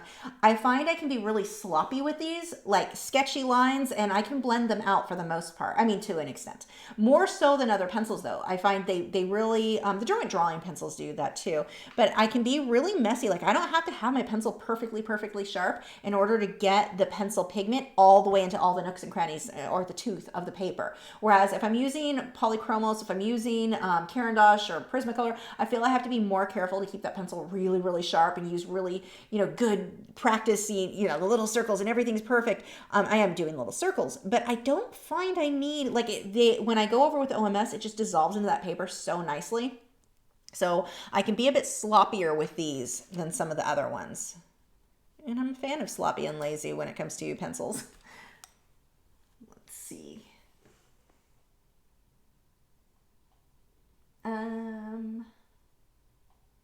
Oops, scroll too far. 1 second. Scroll up. Crystal said, sorry, I think you misunderstood me. I meant putting a fixative over the Inktense part and then putting the colored pencils over that. I don't think you need to, and depending on the fixative, if the fixative smooths out, some fixatives, especially if it's a gloss, if it's a matte, you're probably fine, but depending on the fixative, your colored pencils may not stick that well to it. You're going to affect the tooth of the paper. I personally wouldn't do it. I would just put it behind UV glass. That's me. You could try it. I would do a test. If you're going to do it though, do a test on the same kind of paper you're going to use. Throw down your layers of Inktense, spray it, let it dry, go on top of the colored pencil and see if the colored pencil, if it feels the same as the paper to you. Because the fixatives are meant to be the last stage, a workable fixative you can put between, but then those aren't usually light fast, at least the ones I've seen, or don't have any UV protection. I say light fast. I don't mean light fast. I'm using the wrong word. I mean, they don't have UV protection. I should use proper words. I don't think that's ever going to happen, but it may change how the pencils feel as far as how they stick to the paper. So do a test. I wouldn't, do a small test if that's something you're going to do. You may also want to contact the manufacturer because, like I said, most of those are intended, when it's got UV protectant on it, it's intended to be a final spray, not something that you put more artwork on top. So I don't know if the artwork that goes on top, if you're talking about that staying archival, because it's it may not stick long term. I just don't know. I wouldn't do it. I'm not always right though, as much as I hate to admit that. Sam said, not sure about all countries, but UK, Canada, US, of course, are all open. Australia, and that's all I personally know of right now. That's good. I remember, because somebody I followed, where is she? I don't know where she's at. She travels from she lives in a couple of different countries. And I know she had commented she couldn't send prints out because it was just getting held up in customs and just sitting there. So I don't know. That's what I wasn't sure. Let's see. Ashley said, thank you. I'll try the tulip one since I'm supposed to be at the tulip festival next week, but we know that's not happening due to this virus. Yeah, do the tulip. And then you can post in the group. There's a thing you can post your Patreon stuff so we can all see. I actually need to go get caught up on everyone's work. I know a few people have been posting and I haven't been over there. Unfortunately, I haven't died this week.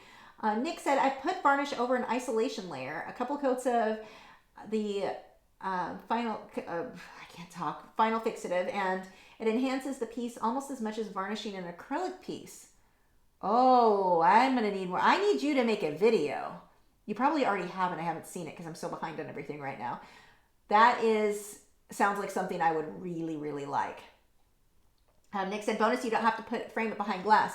Yeah, anything that keeps it from continuing to smudge, because that's the one thing that I don't really like with pan pastels and powder blender products. Like even when you seal them, you can still kind of, it can still smudge a bit. So if your varnish is keeping that, I need to definitely find out more information. Whoops. Okay, I'll cut it. That means I can have coffee.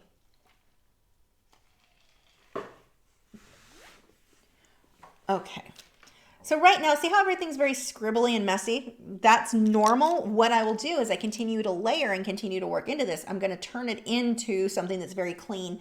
This I'm going for photorealism. This is going to be extremely detailed, more so than any octopus you've seen me draw before, because the ones that I found in the past, the reference photos, I've always had to combine multiple photos, and it's just kind of a loose interpretation of those. I never found, this is the first time I've seen like a good, the whole thing is super detailed and perfect to draw the entire octopus. I've always had trouble finding like good reference photos I could do something like this with.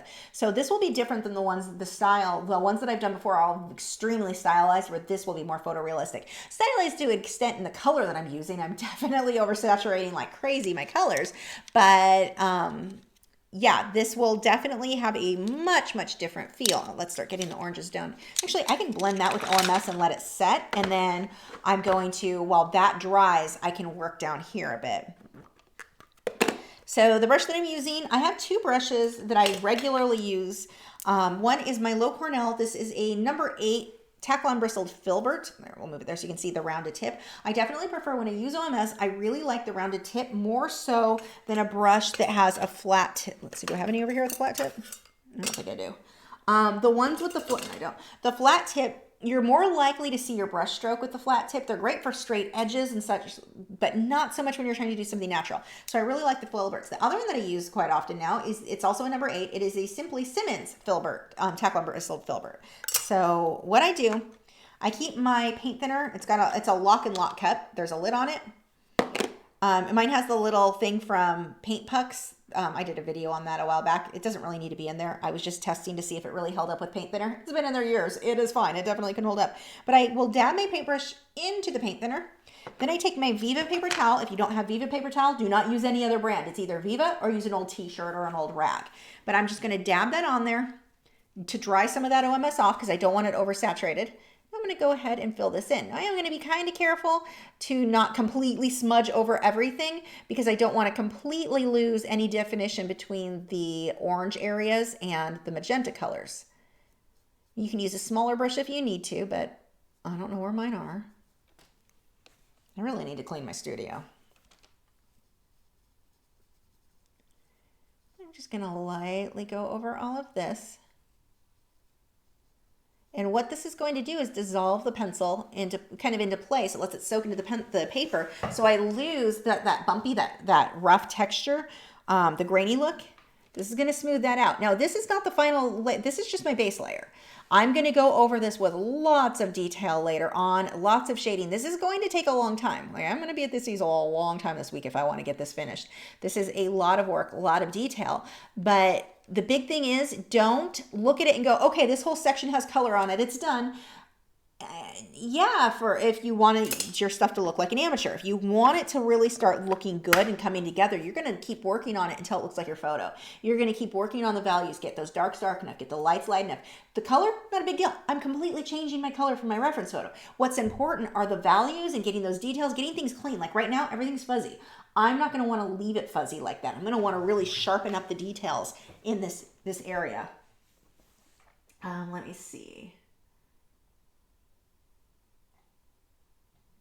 Miriam said, are these pencils pricey? I would like to get them since you recommend them. They are. They are one of the more expensive pencils right now for how many you get. I think they're the most expensive as far as what's other than Holbein. Worth it, absolutely, but yes, you're going to save for a bit for these. You won't regret it. It's just unfortunately going to require some saving, I think. Well, not you personally. That would just be me if I were buying them on my own. Like I said, I'm lucky enough that Derwent sent them to me to use. I love that company. See, this is why I have to make sure you guys know I am biased at this point because I just love them. They're the nicest people. Everyone I have talked to at Derwent, like they are always the nicest people. I have a new contact that I'm in touch with. Love her. Like they're just. I love their attitude for artists and what they want to accomplish. And they want to have the best products for us. They want to produce what we want. And I love that. Them and Faber-Castell. I love those companies. I have nothing bad to say about them. Let's see, where were we? Yeah, Sarah said get the Nightshade color if you can. Yeah, if you're just going to get even a few colors to get started, Nightshade. Oh my gosh, where is it? Here it is. This color, let me show you. This purple is the most amazing, purple's getting a Lightfast purple. It's hard to get good. Certain colors are a little bit hard to get. And this is definitely one. Where did my brush go with my OMS? Oh, there it is. This color is so pretty and so rich. And look at, this is, I think this one was, no, this one's Arches, the paper that I'm smudging here. But look at one layer. Look how dark and deep that is. And it is just beautiful. If I want to smooth it out, I'll put a few more layers on there, but look at that. And then when it dries, it'll be a little bit lighter. But that color, the other color that I'm in love with right now, you can tell because I used a ton of it, is deep blue. This is the prettiest shade of blue. I'll just set that down. I'll show you a few of my favorite colors in this set. So if you are looking to just try a few, let me show you some that I'm like, these are my must-have colors. I love these colors. So that's one layer of the deep blue.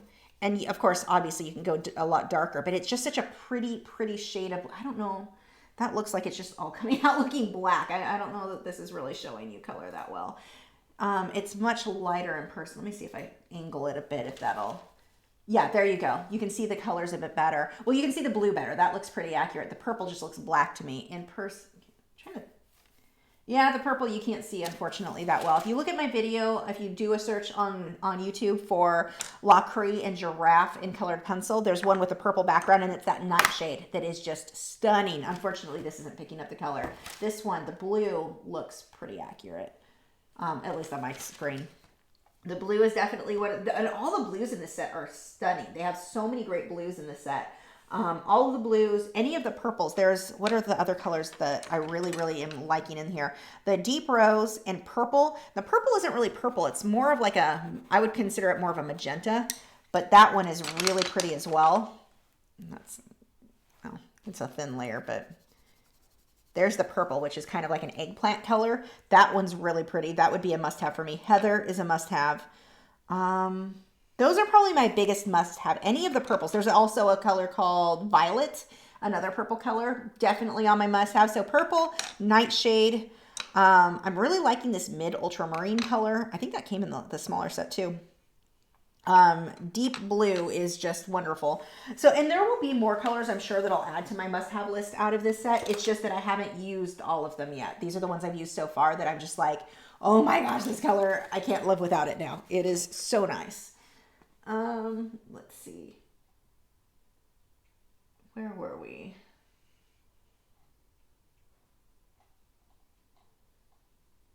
Christina said, I've watched your videos for a long time. I believe you had a great influence on Derwent to make the Lightfast pencils. Great job. Now we need more Derwent drawing pencils. I don't think I can take the credit. I think a lot of us were saying, like, we love the Pro Color, but we really need Lightfast. I think that all of the artists who are complaining about it, I think everybody really let them know how important that was for artists now, that that's something that like is a must have. So I think it was a lot of us. I wish I could take credit, but I don't think I can. Carla said, are these in the smaller set? Some of them are. I know the Nightshade is. I want to say the Mid Ultramarine was. I forget which ones come in the smaller set, but you can also, if you go to, I know Dick Blick does, I don't know about Jerry's, you can buy them individually. So on those ones. The smaller set, my complaint with the smaller set, you didn't have like the primary color, so you had like a weird, I think it was like this light blue. Wasn't a dark blue in that set. You didn't have like a true red. This set has those. So this set, I mean, anything I want, I can mix whatever I need from that. Sam said, your nails match your painting. Yeah, they do, huh? If my hands get cold. Do I want to stick my hand in my coffee to show you? Sure. Well, actually, I could probably just hold it to the outside when it gets cold. See how it changes color? So, oh, there we go. I'll just sit it on the bottom of the cup. These ones are fun. They're a thermal polish, so there you go. They change color depending on if my hands are cold or not. So I didn't even have to stick it in coffee. Just had to touch the cup. And you can see as it warms up, it goes back to that green color. My toes have the same stuff. They shift from dark blue to gray. I love thermal nail polishes. I don't get out much. I didn't get out much before the quarantine, so that didn't really change for me. Oh, I caught it. Matrix. Let's see. Are we cut? Nope, we got a couple more. Where? Come back. Monica said, when I get a dog in the future, I may have to get a greyhound. They seem so much like cats. Wade is so relaxed in the background. They are the laziest dogs. Like Wade just follows, well, both of them follow me, but Wade especially, whatever room I'm in, as soon as I stop, he lays down. He's like, I'm going to sleep here until you move again. They're like my shadow. They're very clingy. They want to be with me all the time. As I walk around the house, I laugh. Matt laughs at me too, because I've got these two dogs following me everywhere. I'm like, they're my entourage. But they're also extreme. They have their moments of extreme energy where they'll like zoom around the backyard. And they're tearing up that yard from how hard they run in that yard. But then, and they'll go on my walks with me, but then they are out. That is it. I am sleeping. Do not wake me up. Gibson. Gibson sleeps in my room with me. He has a bed next to my bed. And I guess I can work while I chat. Where are my pencils that I want? But Gibson, when I can't talk. I was staying up later because my husband's having to stay up later. So I'm like, oh, I'll help. I'll stay up a little later too. And I was working all night and I wanted to watch an episode of a show I've been watching. So I sat down and it should have been bedtime. Gibson kept going in my room, walking down the hall, and he'd come back out and look at me like, well, come on, let's go to bed. And he has beds right next to me on the couch. It didn't matter. He wanted to go to his bed and go to bed. That is what we do now. So he kept trying to come and get me to go sleep in the right place so he could go to sleep. I mean, he could sleep anywhere he wanted, but he needed me where he wanted to sleep. It was really funny. But their characters, they have so much personality. Really neat dogs.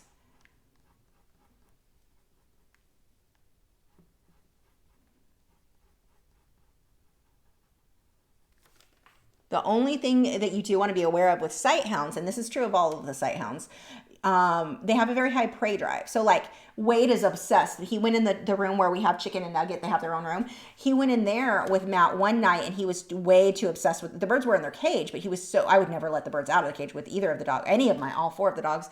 Well, actually that's not true. Jessie now is blind, so she's not chasing anybody down.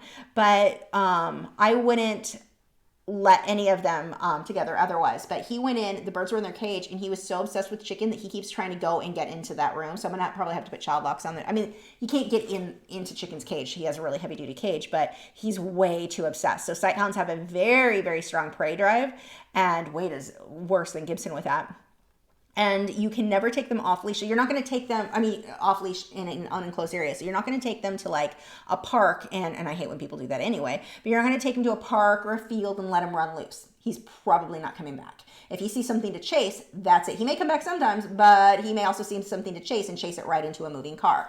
So they always have to be on a leash. They use a special type of collar that they can't slip out of, because if they get off that leash, that's it. It's over. So that's kind of the big thing that you have to be aware of with any of the sighthounds is they will always be on the leash. And it doesn't bother me. I mean, I'm used to that. The same thing with my Italian Greyhounds. They always, if you are outside, they have to be on a leash. So you have to be very, very careful they don't accidentally get out of the yard or nobody open it. Like I keep a lock on my gate just so that nobody comes through and opens it and then me not see it and the dogs get out. So that's the one thing that you want to just be aware of with them. But other than that, they are absolutely wonderful. But I'm a huge fan of sighthounds anyway. See, I just keep layering over things. Now here, this magenta, I need it to be a bit more muddy. So I'm going to put my orange right over it because the orange and the orange is going to kind of neutralize and tone it down. Give me a more brownish tone. So one of the things that I used to do when I first started painting and drawing is I would look at an area like this and I'm like, okay, well that needs to be more of kind of a brown color. So I would go get a brown pencil. But that doesn't totally make sense if I'm using orange and magenta in the same area, and if I mix those together, I get a brown color. I'm going to get something that's much more natural and fits in with the piece. If I'm looking at an area like that and saying, okay, I need a brownish tone, find the right brown, that's going to add to the trouble of trying to find the right color. Here, mix the two colors I'm already using, mix those together to get that color if you can. So, and that really comes down to understanding complementary colors. So in this case, orange and magenta aren't really they're not complementary at all, but they're close enough to, let's back that up. I'm getting ahead of myself. So yellow and purple, those are complementary colors. You mix those, they will neutralize it themselves. If you're orange, if you're doing something, or not orange, if you're yellow, you're doing something, you're like, wow, that is really bright yellow, add a teeny tiny bit of purple, and that is going to help neutralize that color. So it's not like, wow, that looks like a neon sign. Same thing with purple. Purple's too purple. You want to just tone it down, get a nice neutral soft color, add its complementary, yellow. Your red and green is going to do that, and your orange and blue. Now here, orange and magenta, orange and purple, they will really tone each other down still when you mix them together. So anyway, learn your complementary colors, but also learn, in this case, what happens when other colors mix, when you overlap them. That's kind of nice to have a little scratch piece of paper just to scribble on it and see what happens when you mix things. What happens if I put orange down first and then magenta? Or what happens if I do the reverse? Test all of those. But if I can mix a color with what I already am using, that's what I want to go with. That is going to give me better, more natural, and more appealing results than having to go, okay, I need brown, even though this can give me that same tone. I want to find a brown separate pencil. You're making it harder on yourself. Mix it from fewer colors, and it will usually look better. Usually. Let's see.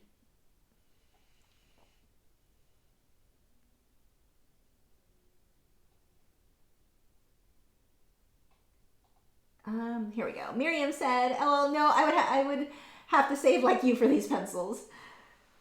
Yeah, you never know when you suggest stuff, because I used to work with I did the starving artist thing for my whole life pretty much. So when I was teaching, you'd occasionally get people, and that's why I try to be careful how I word things, because I remember helping people and I'm trying to find the least expensive to get them started on the supplies. And I would occasionally have someone getting mad at me for that, going, I can afford whatever I need. And I'm like, oh, I was just trying to be frugal. Like, I didn't mean to offend you in that. I just assume everyone's like me and has to like really save for everything they buy. So yeah, that was, I always try being careful, since I got yelled at for that before. Not yelled at, but told off is probably a better way to go, by a few students who were mad at me because they could afford whatever they need. Okay, well, la-di-da. Let's see. Crystal said, thanks. I am using an artist panel smooth on the Inktense. Not work very well. Oh, that seems like that would be slippery. I'm thinking about putting colored pencils over it. I meant workable fixative. Sorry. Yeah, a workable fixative. Why are things so hard for me to talk? See, that didn't even come out right. Yeah, that may work for you.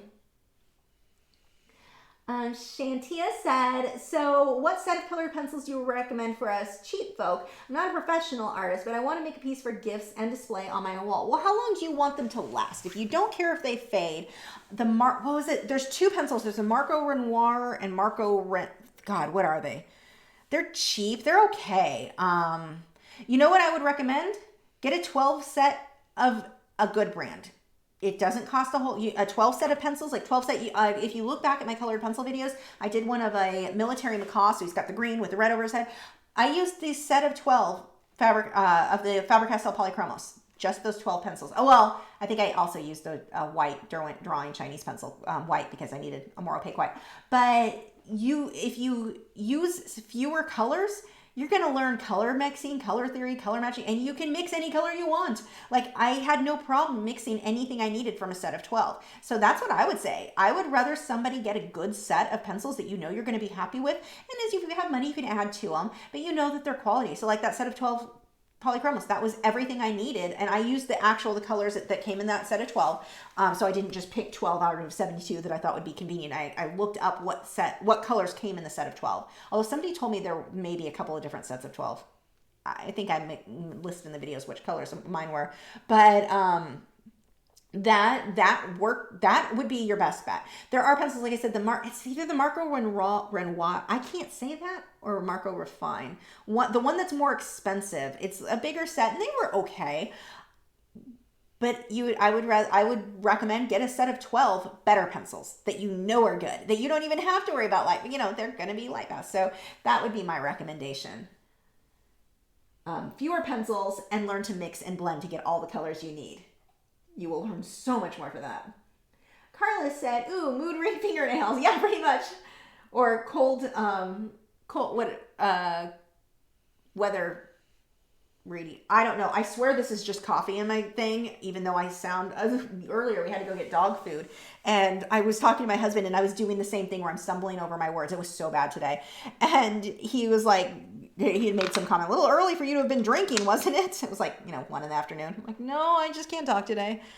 Let's see. Sneak said, does the prey drive make it hard to take them for walks?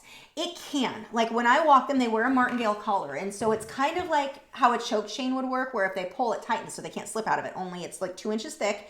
And it's different than a choke chain. If you look up martingale, you'll see what it is.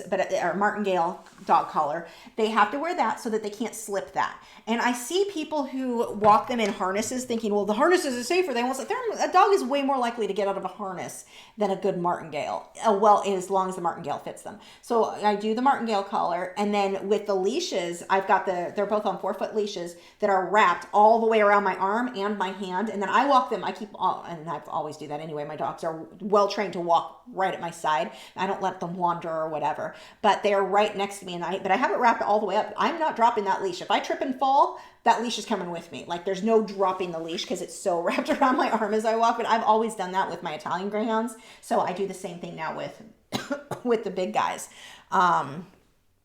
And that works out really well for me. But if they see a bunny, yeah, they're going to be excited. And you can kind of train them they're going to respond no matter what. But you can train them not to overdo it. Like I encouraged my Italian Greyhounds because it was cute. It's like, look, there's a bunny. And they knew the name Bunny. And they'd lose their mind, like being all excited and pulling towards it, wanting to chase. And sometimes I'd run with them and we'd all chase after a bunny. I never let them catch it. But because of that, the Italian Greyhounds, definitely when they saw a bunny, they would get way too excited. I will not be encouraging them because they're so strong. I don't want them pulling, like with the Italian Greyhounds, when they saw that, they would pull like crazy. I definitely don't want to go that route as much as I can avoid with these guys. But yeah, they see a bird, they see something move, and they will pull.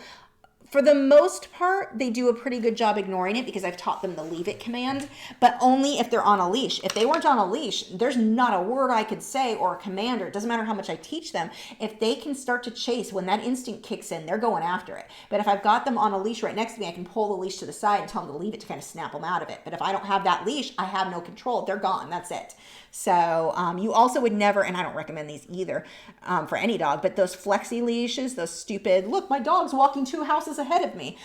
Those you would never use on a Greyhound. One, they're too powerful. They're just going to break that leash. If they take off, but they take off with so much force so fast. Like you would never not that I would tie or recommend tying a dog to a tree, but you can never tether them because they take off so quick, they'll break their neck. With so much force, when they see something to chase, they forget they're tied and they bolt, that neck snaps. And so these are, I don't like having them on something where they have that kind of, that they can build up that much power going that fast. So yeah, no, mine are walked on a short leash and I can correct them, but if they were not on that leash, no correction would matter. They would be gone. And it's not, I make it sound like it's a hard thing. It's not a hard thing to train them to do or to watch for. But it is an important thing to be aware of so that you can take the proper precautions.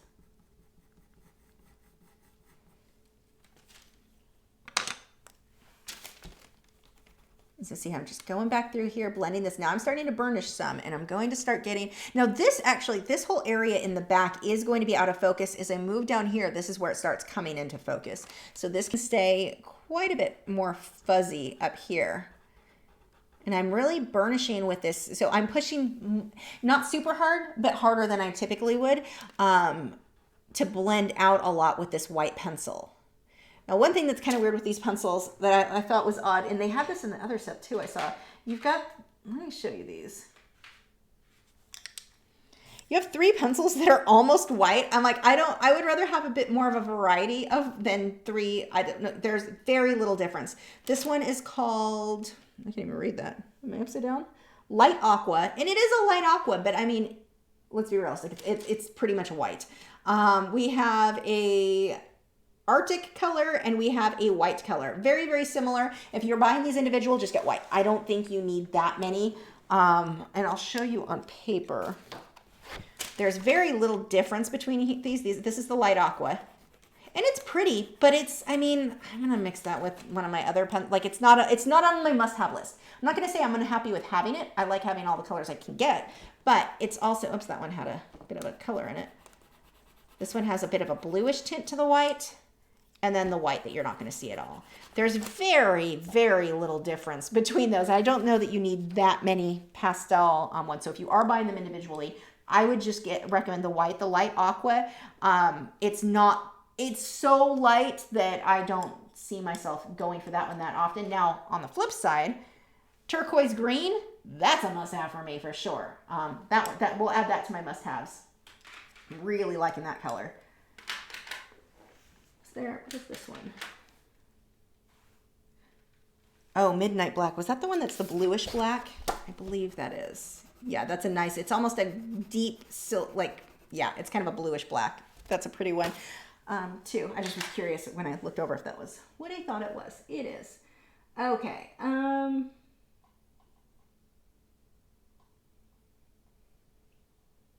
were we?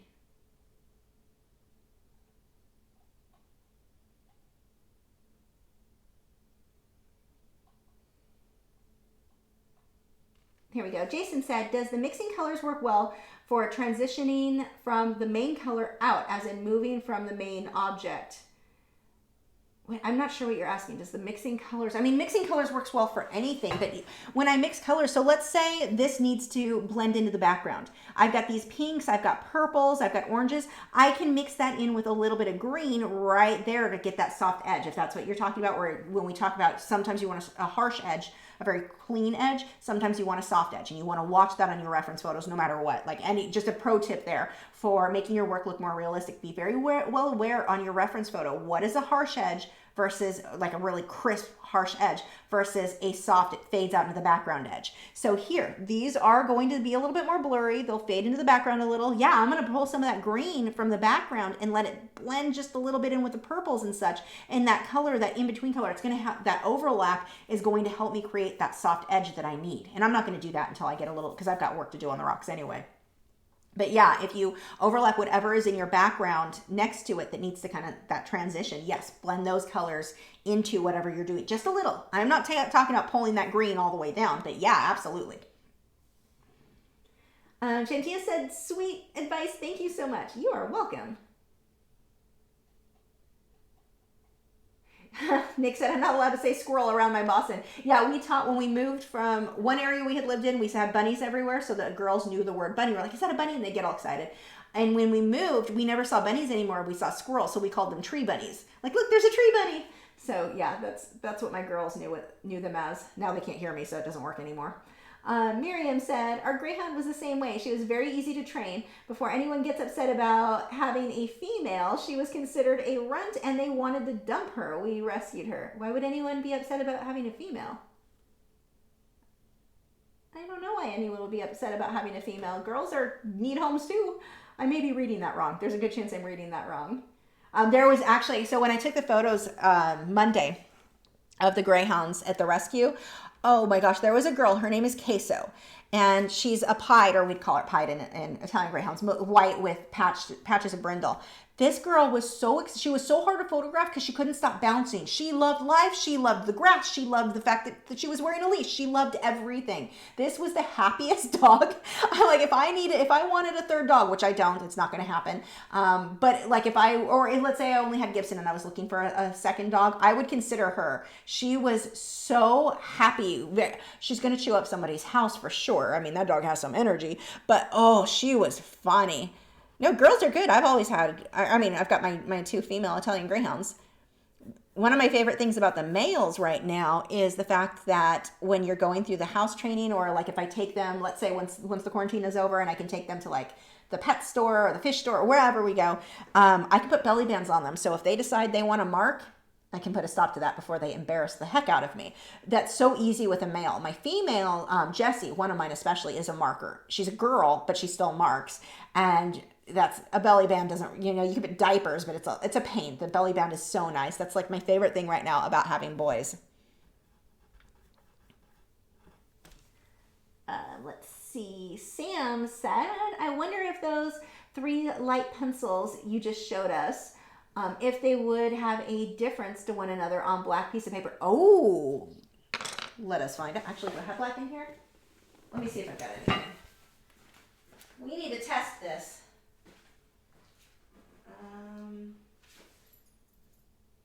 I don't know if I have black in here. I can use this, I guess.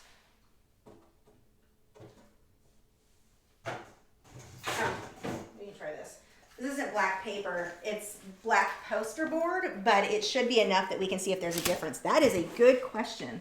Let's find out. Okay, so here is the light aqua.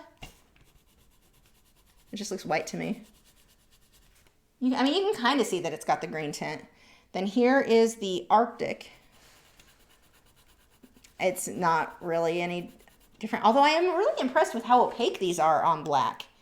I haven't tried it on that yet, so that's really, I will say I'm impressed with that. Yeah, they're still real. You can kind of see in the video there's a little bit of a difference, but they are super similar. I would say they show up better. I'm just going to burnish that. Yeah, not a huge difference. I would say I see more of a difference. It looks more aqua on the camera than it does in person. I'm not really seeing much difference in person. That was a good question, though. Oh, and we wanted to test that on sanded paper. Let's go ahead and grab some sanded paper really quick so I can test that. If I have any in here that's decent. I'm not wasting Lux Archival. I should have some somewhere.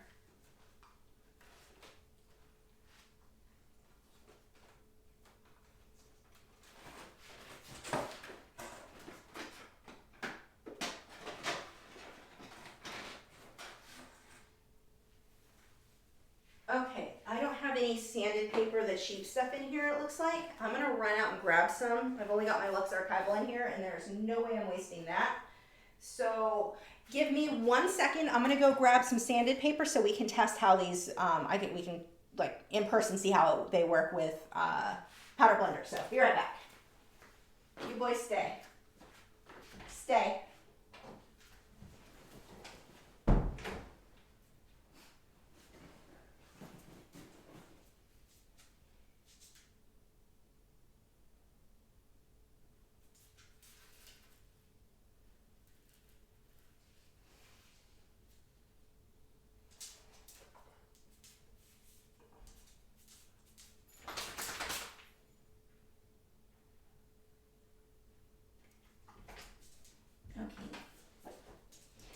Taught you stay yet.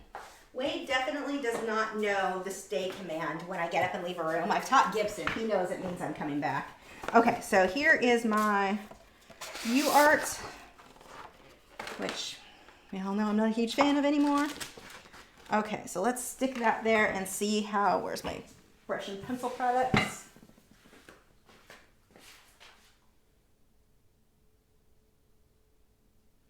And a sponge.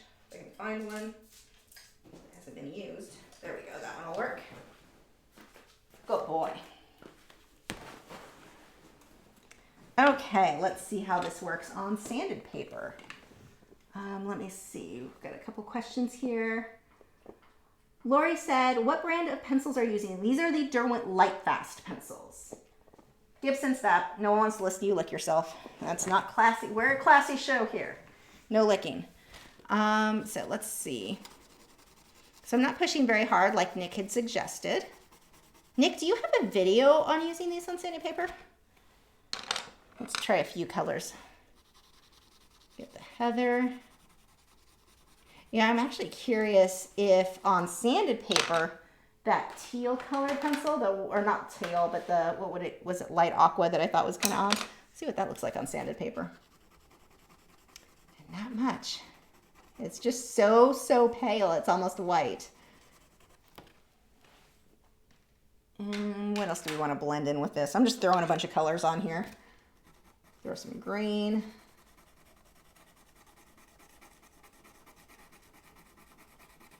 And I also want to push a little bit harder. This would be more like how I'd layer with polychromos. That's about the same pressure I do, so we'll see what the difference is there. Like I'm using a much lighter hand over here. Here, I've pushed a bit harder. Let's do the same thing. Grab another pencil. I'm going to push, like this would be about how much pressure I would add with polychromos. Then to go up here again and just go lighter. Okay. Let's load this up with some powder blender. Is that clean? Yeah, that's clean.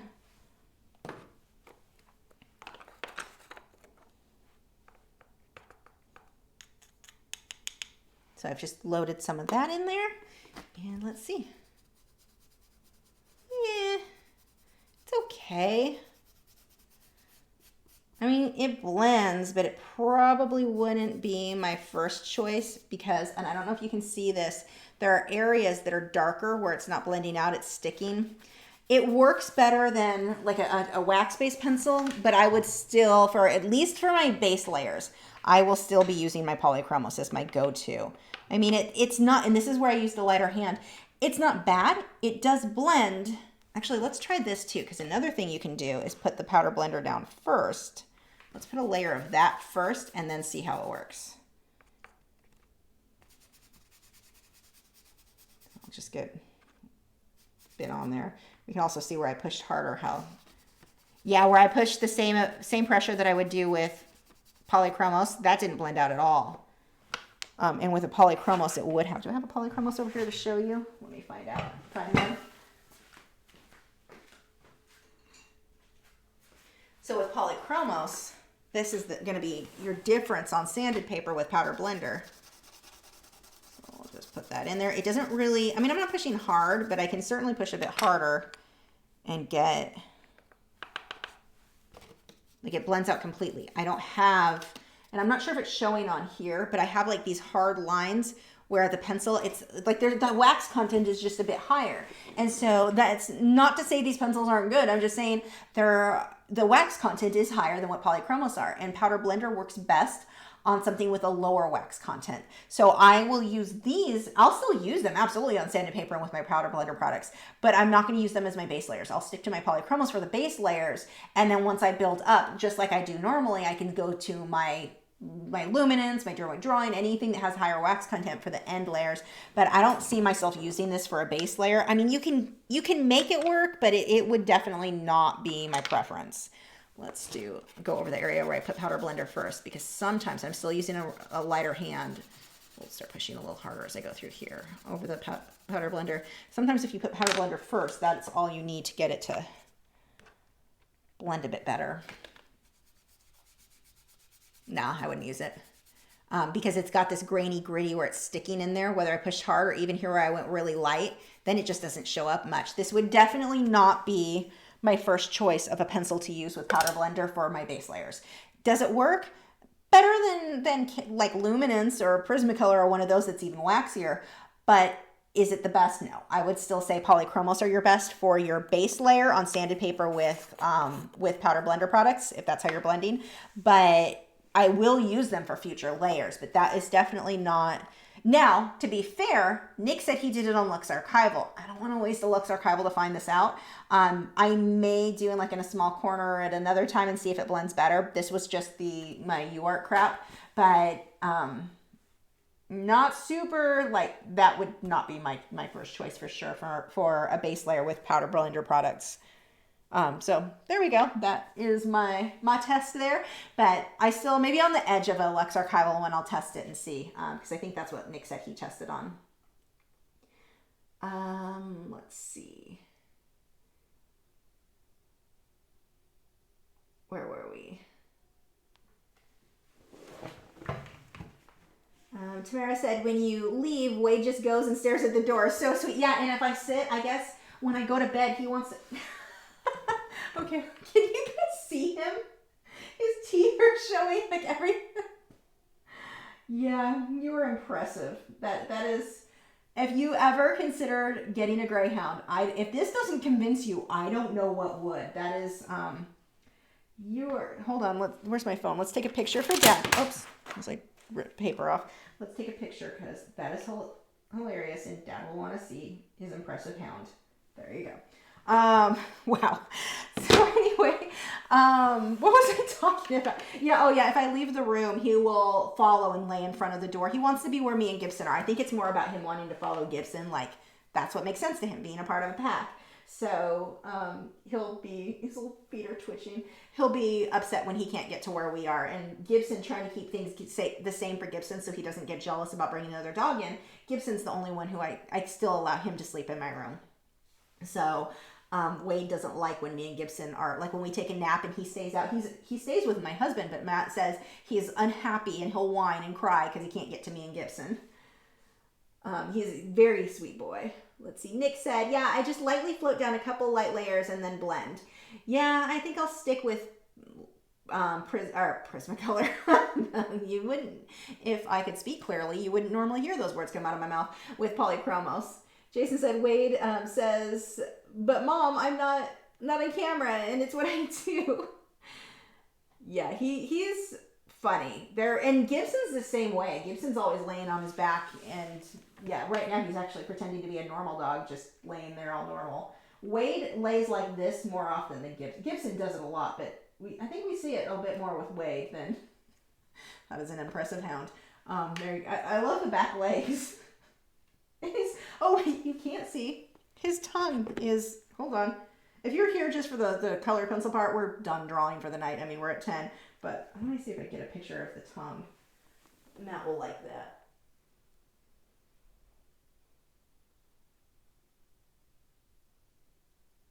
Yeah, I will be posting this to Instagram in a bit, so if you are Instagram and Facebook, so if you want to see because you guys can't see the tongue, that is hanging out of his mouth.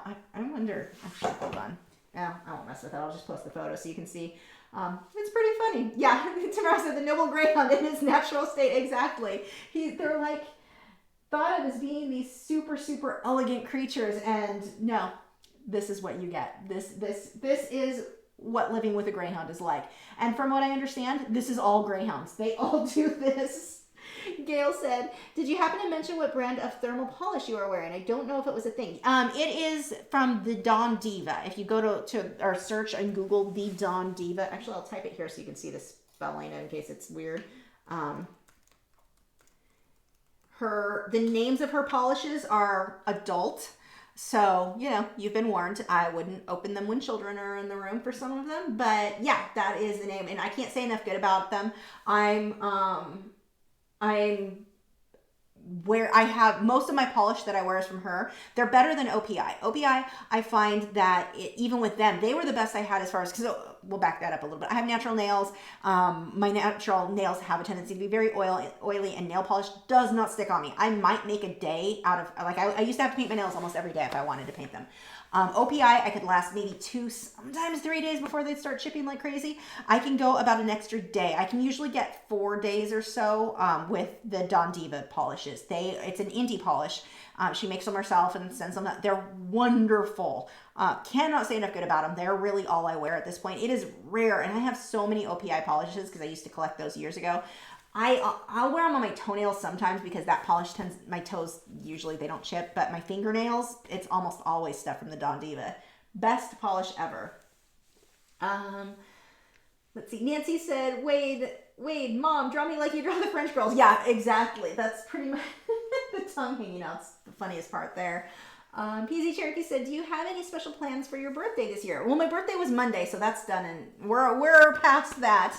But I went and took photos of greyhounds at the rescue for their profile thing, so when they're ready to be adopted, they can try to, hopefully it'll help them to find a home. My goal with those was so that hopefully people could imagine having that dog in their home, like having a good photo. So hopefully that is what we're going for. Sam says I want to adopt one.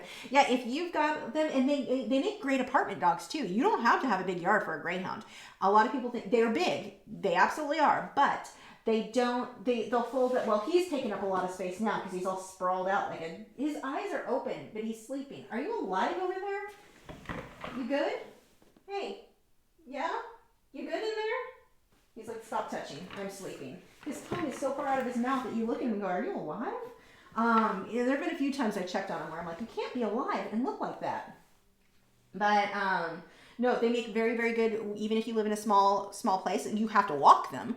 In that case, they do need to have some exercise, but they're really just good dogs. They're not all of them are cat safe. They hunt small animals. That's what they're bred to do. So to chase and all of that. So like I don't trust him with my Italian greyhounds. So they're kept separate, or Matt will hang on to him when I'm taking the girls outside. So we do rotating pets on who's in what area. But Gibson does fine with the girls. You'll see me post photos occasionally of Gibson with them. But Wade, he has way too high of a prey drive. So, and even I had the muzzle on him when we first let him meet him, and he likes them too much. And I'm like, yeah, that's probably not safe. I don't want the girls to get hurt. So we'll just keep him away, hold him back. But, so that's something to be aware of. They do have a very, very high prey drive. So it's not like having a golden retriever. So they're fine with cats and whatever else usually. Yeah, not with sighthounds. And that's true of most sighthounds. But greyhounds, they spent 2 years of their life being trained to chase after things. So when you combine the fact that that's their natural instinct anyway, they've also been encouraged to have that instinct and to do that, not great for small animals. So you either have to do like us where we're prepared to keep them separate so everybody stays safe, and we don't have cats, so it doesn't matter. Now, not all greyhounds are like that. Some are perfectly fine with cats and small dogs and have no problems. You just have to work with your adoption place and making sure you find a dog that fits in with what you already have at home. So yeah, that's something you just want to be aware of. And he says, happy birthday, Lisa. Thank you. Sam said, thank you for helping us all tonight. I hope you're to see you Sunday if you're on. Much love to you all. Sunday I'm not generally on. It's Monday or Wednesdays. This week I'm not doing a bonus live stream, I don't think. I'm planning one next week though. I think I'm going to try for another Friday day one next week, and I'll put that in my email newsletter. So if you're not already signed up for the newsletter, sign up for that. And I want to do another paint along. I'm not sure what next Wednesday will be, but I definitely want to get more of the paint alongs. And the paint alongs are more like, it's a beginner type thing because it's something we're going to finish in 2 hours. Typically going to be done in acrylics because we can finish it in 2 hours. Acrylics are a very fast medium, but yeah, that should be, I'm hoping to do 2 next week. So that will hopefully be the case. Thank you to the moderators. Thank you to I can't talk. Check out Nick and Joseph's channels. They're linked in the video description. They both have art channels here on YouTube. And I thank you guys so much for joining me tonight. Well, there are 455 of you. When did this? That's way more than usual. Colored Pencil Magazine. I bet that's why. I think they shared the post that we were working in colored pencils tonight, but technically we're done. I don't know. I'm like, I kind of need to sit here and work on this longer. I don't know if you guys want to hang out for a few more minutes. I can do a little bit more pencil work. If that's something you guys are interested in, let me know. Don't worry, Nick, if you want to go to sleep, I wouldn't complain if you can't stay on. We'll just have we can have a brave unmoderated chat for a bit. Behave yourselves. But Joseph said, dogs sound like there's so much work. Cats are easier. There's just all, yes, master, I will do your bidding. Huh? What? I blacked out there for a second. What was I saying? Yeah, I mean, if you guys want, there's enough of you still with us tonight. If you want, I've got to work on this tonight anyway, so Starving Artist Collective said, no, my friend's greyhound tried to eat my cat. Yeah, it happens. Some of them do. Some of them don't. Some of the Gibson was tested and he failed his cat test, so he can't live with a cat, which is fine. I don't have cats. And Wayne wasn't tested yet, but he was, I can tell you he probably would fail that. He's way too interested in chasing. PZ Cherokee said, I'm saying, okay, well, let's work for a little bit longer. I mean, my husband's working tonight anyway. I have to work on this regardless. Let's see if I can keep filling a little bit more of this leg. Actually, I can zoom in and it'll just get pixely. Let's go ahead. Again, Nick and Joseph, please do not feel obligated. If you guys want to go to sleep, I don't want to make you because I randomly decided I was going to stay a little bit longer. Courtney said, how much faster do you go through your go-to colors on sanded paper? Faster, but it's faster, except I'm getting more coverage faster. So I'm just not having to put as many layers. So it seems like, wow, I'm burning through it really fast, except I basically just got 15 layers done in one go. So in comparison, it's not as much. Now I will go through it faster too, because I tend to work larger when I work on sanded paper because it goes faster. I feel safer to go larger, but then I'm burning through all my pencils faster because I'm working larger. So something to keep in mind there. Let's see. What colors do we need? We need to start getting some of these oranges in. Let's start blocking these in here. And this is just kind of bumpy. It's not like super, it's detailed, but it's not, organized isn't the right word. It's a cluttered mess of shapes over here. So we'll just kind of fill some of those in. Okay, I see what this is. This whole section gets darker. Once you start mapping out some of it, it will start like making more sense as you get going. Because I was like, I don't know what this thing is here that I drew out. Like, where was I going with that? Now it makes sense. This can come in a little bit further.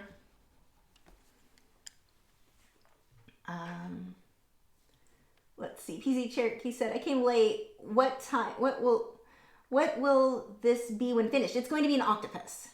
Nick said, it's usually the dog that drags us to bed. He's very married to his bedtime. Yeah, that's Gibson's definitely like that. Carla said, it sounds good to stay together for a while. Robbie T said, thank you for your live stream. I love your videos. I'm now aware not to get whole-body colored pencils. Yeah, and I may change my mind if they do make it so they're available here in the US. I'm going to try them for sure, but I'm not going to try them until I can buy them individually or like a small set or something like that, and they're not price gouged like they currently are. There's no way. I think this is my thing. There is no way any pencil is worth $350 for a set. There's no pencil good enough for me for that. So that alone means absolutely not doing it. Let's see. Kirsty says, hi Lisa, I'm just wondering, are you done with the Colored Pencil podcast? I thought you might have been on a break because you were moving. John told me he wanted to take the podcast another direction. He offered me to occasionally guest co-host, and I was like, I'm either in or I'm out. So I'm out.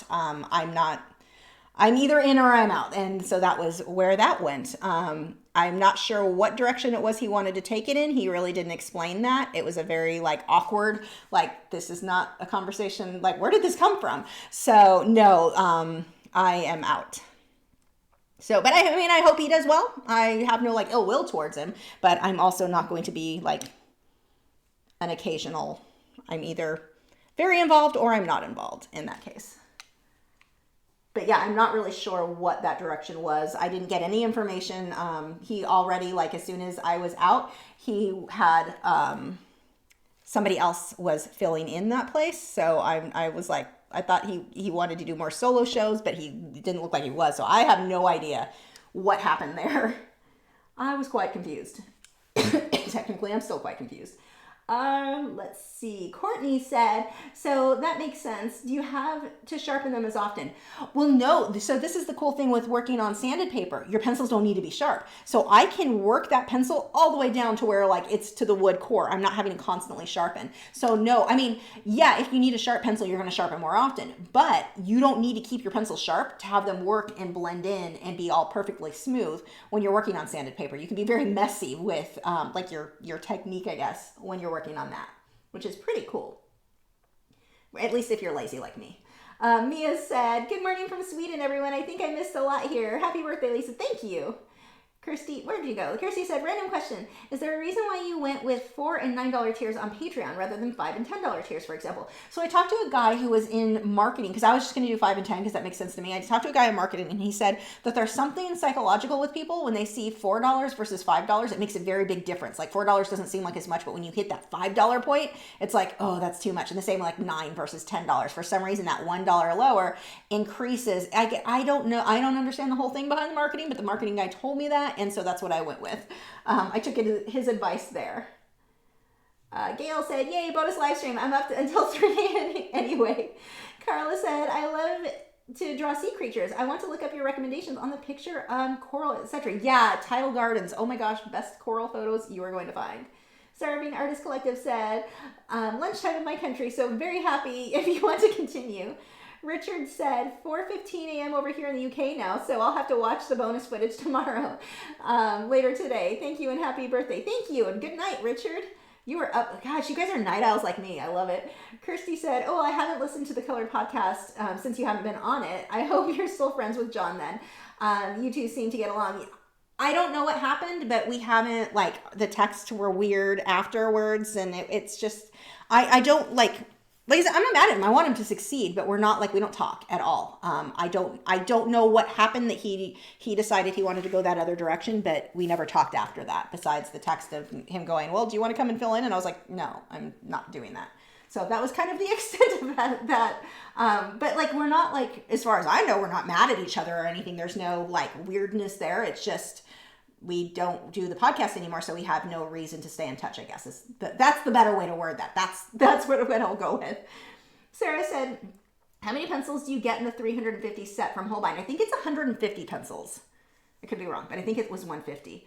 Steve said the reason Holbein colored pencils are so expensive to buy is just because they're coming from Japan. Apparently in Japan, they're around the same price as the polychromos. See, and it's because they're not supposed to be sold here. I mean, people are able to sell them here for more because you can't get them from the stores. But I have a feeling when they're sold in stores, you're not going to see them be so expensive, so they'll be more reasonable. I would assume so anyway. So, because I mean, I use the Holbein airbrush paint. It's reasonable price to any other airbrush paint. But it's legal to be sold here, unlike those colored pencils. I say legal like it's some contraband. It's just they haven't done the proper testings to officially be able to sell in the US. But hopefully that'll come. Let's see. Sarah said in Brazil, polychromos are the cheapest to get open stock. Wow.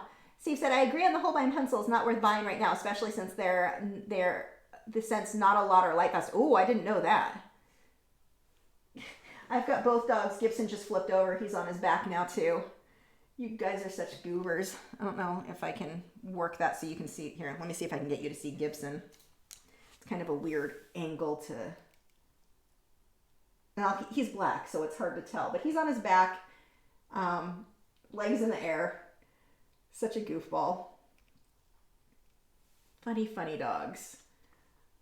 I'm having a hard time. I don't know if you guys do this with names with Gibson and we've got Gibson and Wade, and I have called them Wilson. For some reason, I keep calling Wade Wilson, mixing the two names. I had Gabe earlier. Like, I have mixed their names into every which thing. Okay, let's get a little bit more in here. So here, we've got an orange tint. I'm just going to go right over everything. Just kind of side to side there, fill that in, and I can still see the definite oranges. I'm going to also come through with a reddish orange and define these a little bit more. Oh, that needs to be sharpened. Man, I am so excited about these pencils. Like, just some of these colors in here are, oh, they're so nice. So happy. Because when I had the initial smaller set, it was like, I really feel these colors are lacking. I mean, I knew colors were coming out, but until I see them, I won't know if they're that good. Oh, these are wonderful.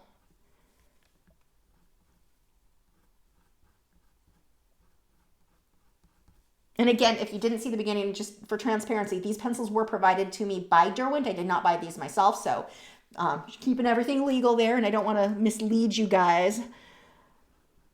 But I can honestly say, now that I've used them, I would without a doubt. Like, I wouldn't hesitate to pay for these myself. They're really nice.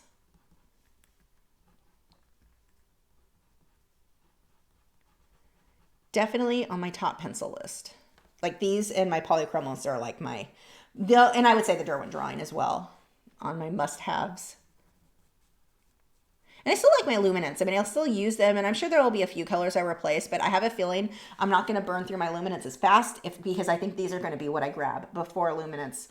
Unless I need something super opaque, but these are fairly opaque too. They're just nice. And so we were talking about earlier where things don't have to be perfect. If things don't go right, don't worry about it. Even here, like this isn't technically the right color.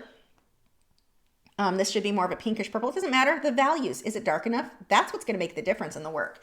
Don't worry yourself so much about the perfect color. Oh my gosh, I need to know this color. And if it's this color in Prismacolor, what's the exact same color in Polychroma? It doesn't matter. Let that go. You need to get that out of your head because it's not a big deal. What matters are your values. Are your darks dark enough? Your lights light enough? I could paint him in blues and purples and still have him look super realistic. I mean, he's an octopus. They can come in any color pretty much. But the values matter. Dark's dark enough, light's light enough. I look at that and go, oh, I need orange. Is it the right orange? I don't know. Is the value right? That's what matters. Is it orange and the value is right? That matters so much more. Focus on that. Don't get yourself hung up on you must have the perfect color. Let's see. We've got orange, it looks like. This has both magenta and orange mixed together. So I'm just going to layer orange on top of that. We'll blend that out with the OMS in a bit. And then as I move into here, I've got this pinkish tone that's going to fade into a kind of coral color. Now there isn't a good coral looking color in the set. I'm definitely going to have to get creative with mixing. Yeah, none of these that I have here are super coral.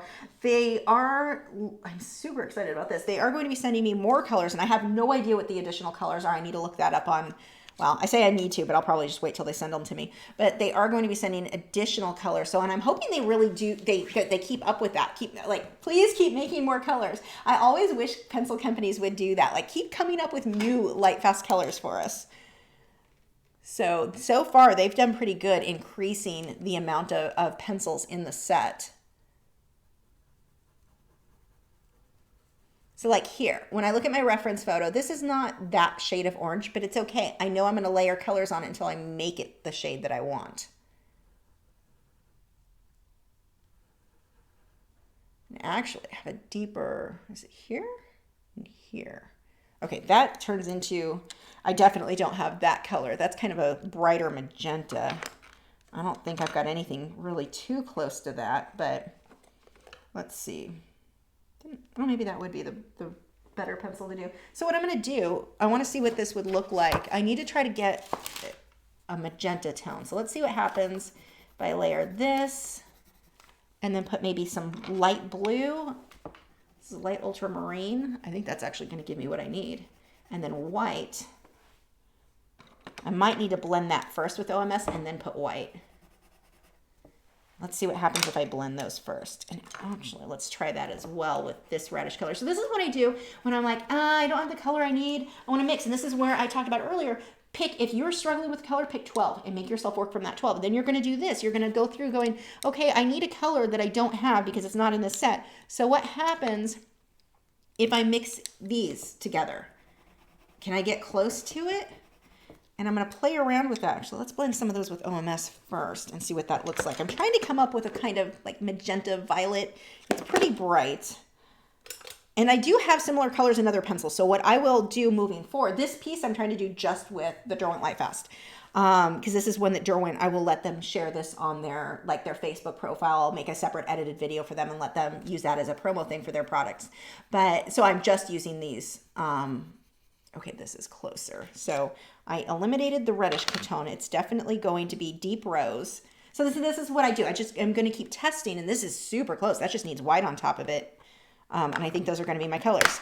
So, and you may have to go through the trial and error of figuring out which colors to use more when you're first getting started, but that's fine. Like, this is how you figure out what colors are going to work. I don't need somebody to tell me, not because I'm some great artist, but because I'm willing to experiment and figure it out on my own, and I'm going to learn more that way. Let's see, a couple questions here. Where were we? I scrolled a bit too far. Here we go. Sarah said, I was on Dick Blick's site looking at Caran d'Ache and they showed their set of 80 pencils being 517 lists. Yeah, all companies do that for every product. List is always like so much more for actual retail, or retail. They'll list it at one, but no one sells it for that price. They always sell for way less. I can't tell you why that is. I don't know enough about marketing, but like every product, if you look through, the list will be super expensive, but no one sells it for that price ever, except sometimes Michael's, because they assume you'll use a 40% coupon. So their way to make their money still, you're not saving that much money when you use like a 40% coupon at Michael's or most of these places, but they'll put, they just use that. And then you have to use a 40% coupon to buy it for what you would buy it full price anywhere else. So yeah, that's normal. PZ Cherokee said, I only listen to the podcast because you were the more entertaining and informative one. If you had your own podcast, I'd listen even if you stumble on your words sometimes. I stumble on my words all the time. I think for me, with what I do with drawing and with art, it just makes more sense for me to focus on the video aspect of it. So, because I had some people ask me to do the podcast and it's like, it's time consuming in the editing. I just don't have time. John puts a lot of work, like the amount of work he puts into that podcast is crazy. I don't have time to do the editing. He always did all the editing, all that cool stuff. That's him. So I just don't have time for that. So it's not really something that I'm looking to get into. They're cool. I love podcasts, but I would rather spend the time making videos, and that way I can actually show you, because that's always one of the challenges when talking about art in a podcast, where you can't show the video. Like I can't show you, I'm trying to describe how to do something without being able to show you. I like the video aspect of it when it comes to art. That's definitely like my preference.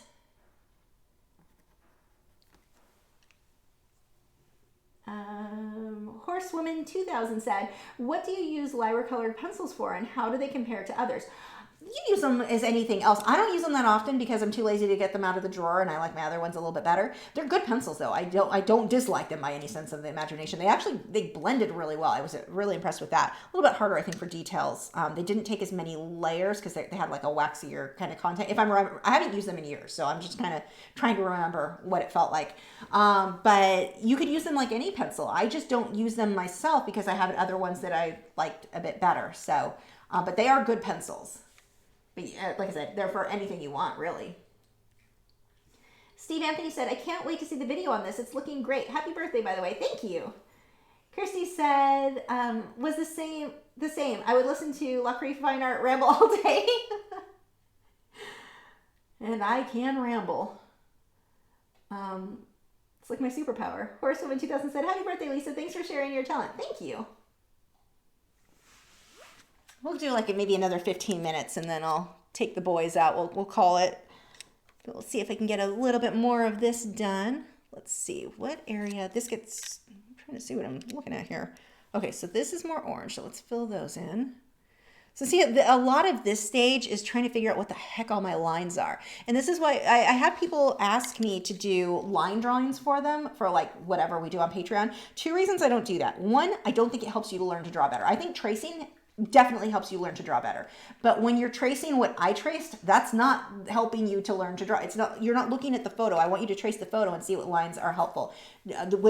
See what notice things. You're noticing more in the detail when you're the one tracing it. If I trace it for you, I'm doing do you want me to paint it for you too while I'm at it? I mean, you hit a point where it's like, this is no longer helping you to learn. This is just doing the work for you.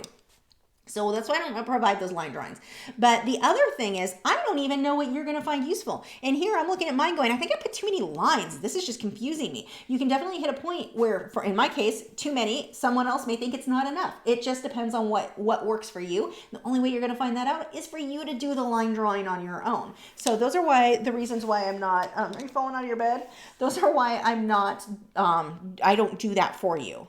I just don't, I think that it ends up being a crutch and you're not improving. And my goal is for you to improve. I mean, I've considered doing it just because I've had enough people request it and like be unhappy that I wouldn't provide it, that I'm like, yeah, I might be able to make a little bit more money if I was providing that for people, but I just don't feel right doing it because I've been teaching for, God, how long now? 21, 22 years? I know I've definitely seen where I helped somebody too much and they stopped learning versus, so that's kind of what I'm basing that off of. And I just don't feel comfortable doing that. It just, you know, and I don't judge anyone else for providing that for the student. It depends on how they teach. It's just not how I teach. I want you to draw it on your own. What's the matter? Did you fall out of your bed? Are you getting squeaky? You might be getting bored in here, huh? You've been in here an awful long time. You're being a very good boy. I love this heather color. And one of the things too that I really like with Derwent, and most pencil companies do this, but I love how the colors are the same. Like heather in this set is the same as the heather in Pro Color, is the same in heather in their watercolor pencil. It's the same, like it's all the same, which is pretty cool. Where were we? Sarah said, can coming in a wooden box versus a tin make colored pencil set more expensive or justify it being more expensive? Well, yeah, because I mean, if you're getting the wooden box, you're paying for the wooden box. So for me, it justifies it. I paid more for, I've got the wooden box in my Inktense. Now, to be fair, that was provided to me by Derwent, but I love it. I love my wooden box for the Inktense pencils. And I've got the wooden box for my Caran d'Ache, what are they?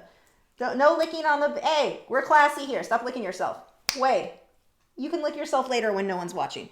But the Caran d'Ache watercolor pencils, the Aquarelle, whatever, I have those in the wooden box. And I paid extra because I wanted the wooden box. I like that storage box. Because either way, I'm probably going to buy a storage box. So I may as well just get the one that comes for those pencils. So yeah, I think it justifies it depending on the box. I mean, I've seen some where it was like, that is an insane price. I would never even consider that. Okay, what is this? I don't even know what this zigzag thing. Oh, I see what it is. Okay. You will be purple here and come down here. This is always the part that's so, like, that's not fun. I don't like the trying to map things out. Like, what do these lines mean?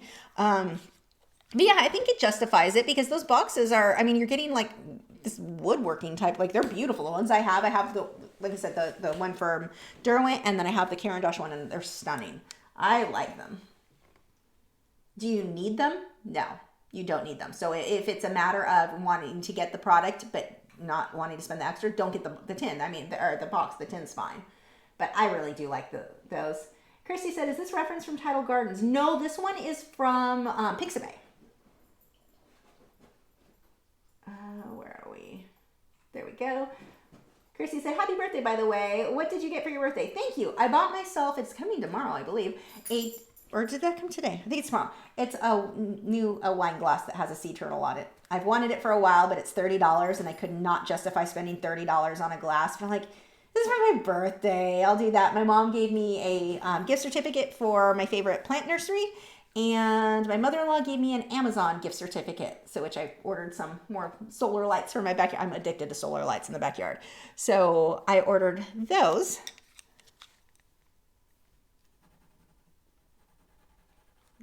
More of this purple. This heather is actually working well. This heather, and then if I layer a bit of that ultramarine blue, this is going to give me a really pretty light purple. Let's get some of these orange areas in here.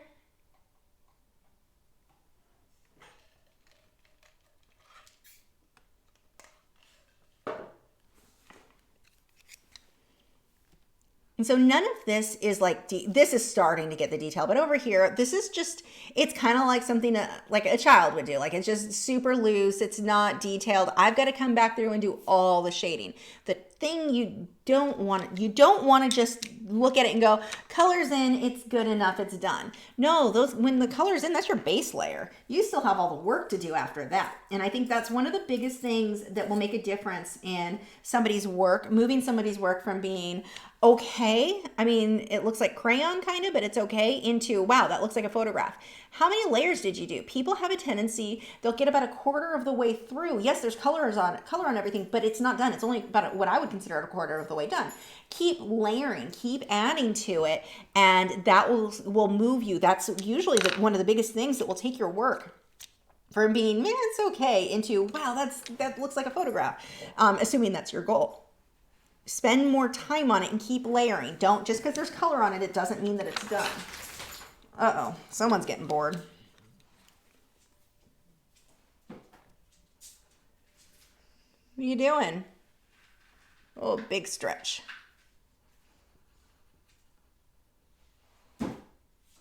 He broke one of the flower stems off one of my orchids today. That's unfortunate. That was the first time that orchid's bloomed in like 6 years. I'm like, of course it did. It was really pretty too. But it's my own fault for it being low enough, and he's definitely more destructive. Like, he'll chew on stuff more. He didn't chew on it. I think he probably was shaking his toys around and hit it. But yeah. Whoops. No, you get out of there. You need to learn like Gibson. I don't know if you guys remember when I first got Gibson. Gibson would get bored towards the end, although he lasted an extra hour. But Gibson would get bored and start wandering. Be like, I've had enough. Can we go do something fun now? Oh, are you back down? So you expend enough energy there. This sort of detail, I will say, I absolutely love colored pencils for. Like, I mean, I can do this same piece in any other medium, but colored pencils, when I saw this level of detail, it's like, this is for colored pencil. That is what this is for. Audrey said, funny how I don't hesitate to spend $30 on art supplies. Oh, right? Yeah. What, $300 for pencils? Sold. But, well, not really, not a whole bunch. But yeah, when it comes to like clothes, I can't justify spending a lot on for the most part. I have gotten a few dresses where I'm like, wow, I'll spend $60 on this dress or $80 on a dress. But only if it's a dress that I'm going to wear over and over and over again. But even that, it's like, oh, that's painful. I really prefer the Target, like $20 dresses. I'm cheap. But art supplies, my easel, I'm like, wow, I think this costs about as much as my first car. So yeah, that I can do. But normal people things, not so much. Plants, I can do it on, well, no, even plants I'm kind of less on. I want to get, this totally has nothing to do with my art, but I want to get, for the pots, so my mom sent me the Callaway's thing, and I ordered I got these pots. They're really pretty big pots for a side fence, and I want to put Mexican feathergrass in it, but they didn't have any at Callaway's. They show on their website you can order it for curbside pickup, but when they didn't have any. So yeah, I'm looking online, and their Callaway sells those for $15, and I can get it online shipped from a different place, but they're like anywhere between 30 to 50. I'm like, I can't justify that. Like, yes, I want it now, but that is insanely more expensive than curbside pickup at Callaway's if they get them in stock. So I'm waiting for them to get them in stock because, yeah, I'm having a hard time justifying that one. But normally on plants, I can go a little bit more. Plants and art supplies. I bought a new hose. I was terribly excited about it. I think, is this how you know you're old? You buy a hose and it's like the most exciting thing that happens in your week, or is that just a quarantine thing? Because I have not gone out anywhere in way too long. Besides taking pictures of the greyhounds. That was fun.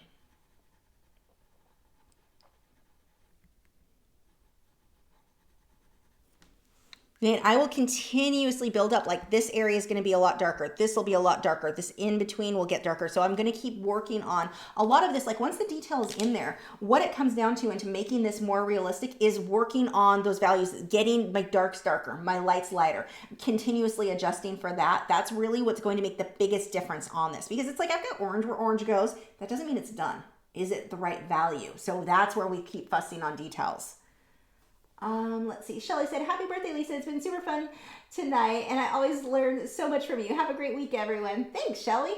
Carla said, thank you so much for your classes. I look forward to these classes every week. Yay.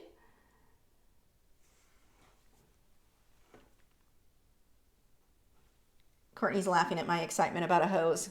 It's an exciting hose. I sent a picture of it to my neighbor because I was all excited that I got the new, because I'm showing everyone the picture of my hose. And he's like, well, what do you think is going to make that hose better than the other one? I'm like, because it costs more than a fast food meal. My first hose, like everything, I got it in the winter. I'm like, well, I don't really need one right now. I don't want to spend a lot of money because we had just moved. And well, that's kind of my thing all the time. But I got that one, and Matt was like, yeah, we really don't need a good hose right now. So I got just this cheap Lowe's hose. Yeah. It's obvious why it's cheap. That thing is just a kinked crinkle mess trying to get it to work. Like the whole thing. It's like this far, there's a horrible kink in it. So yeah, I'm hoping this one, being that it was a bit more, will actually work better. What am I looking for? Actually, where's my salmon?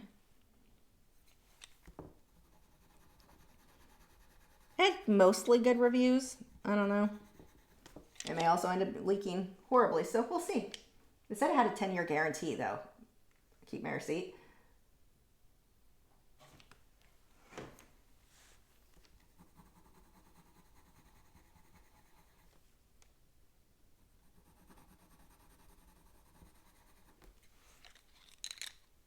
Huh. Actually, that area I just put Arctic would have been the color that I'm like, yeah, I don't really need this color. It's too white. It's almost white. And I think that actually would have been a good choice there. Oh.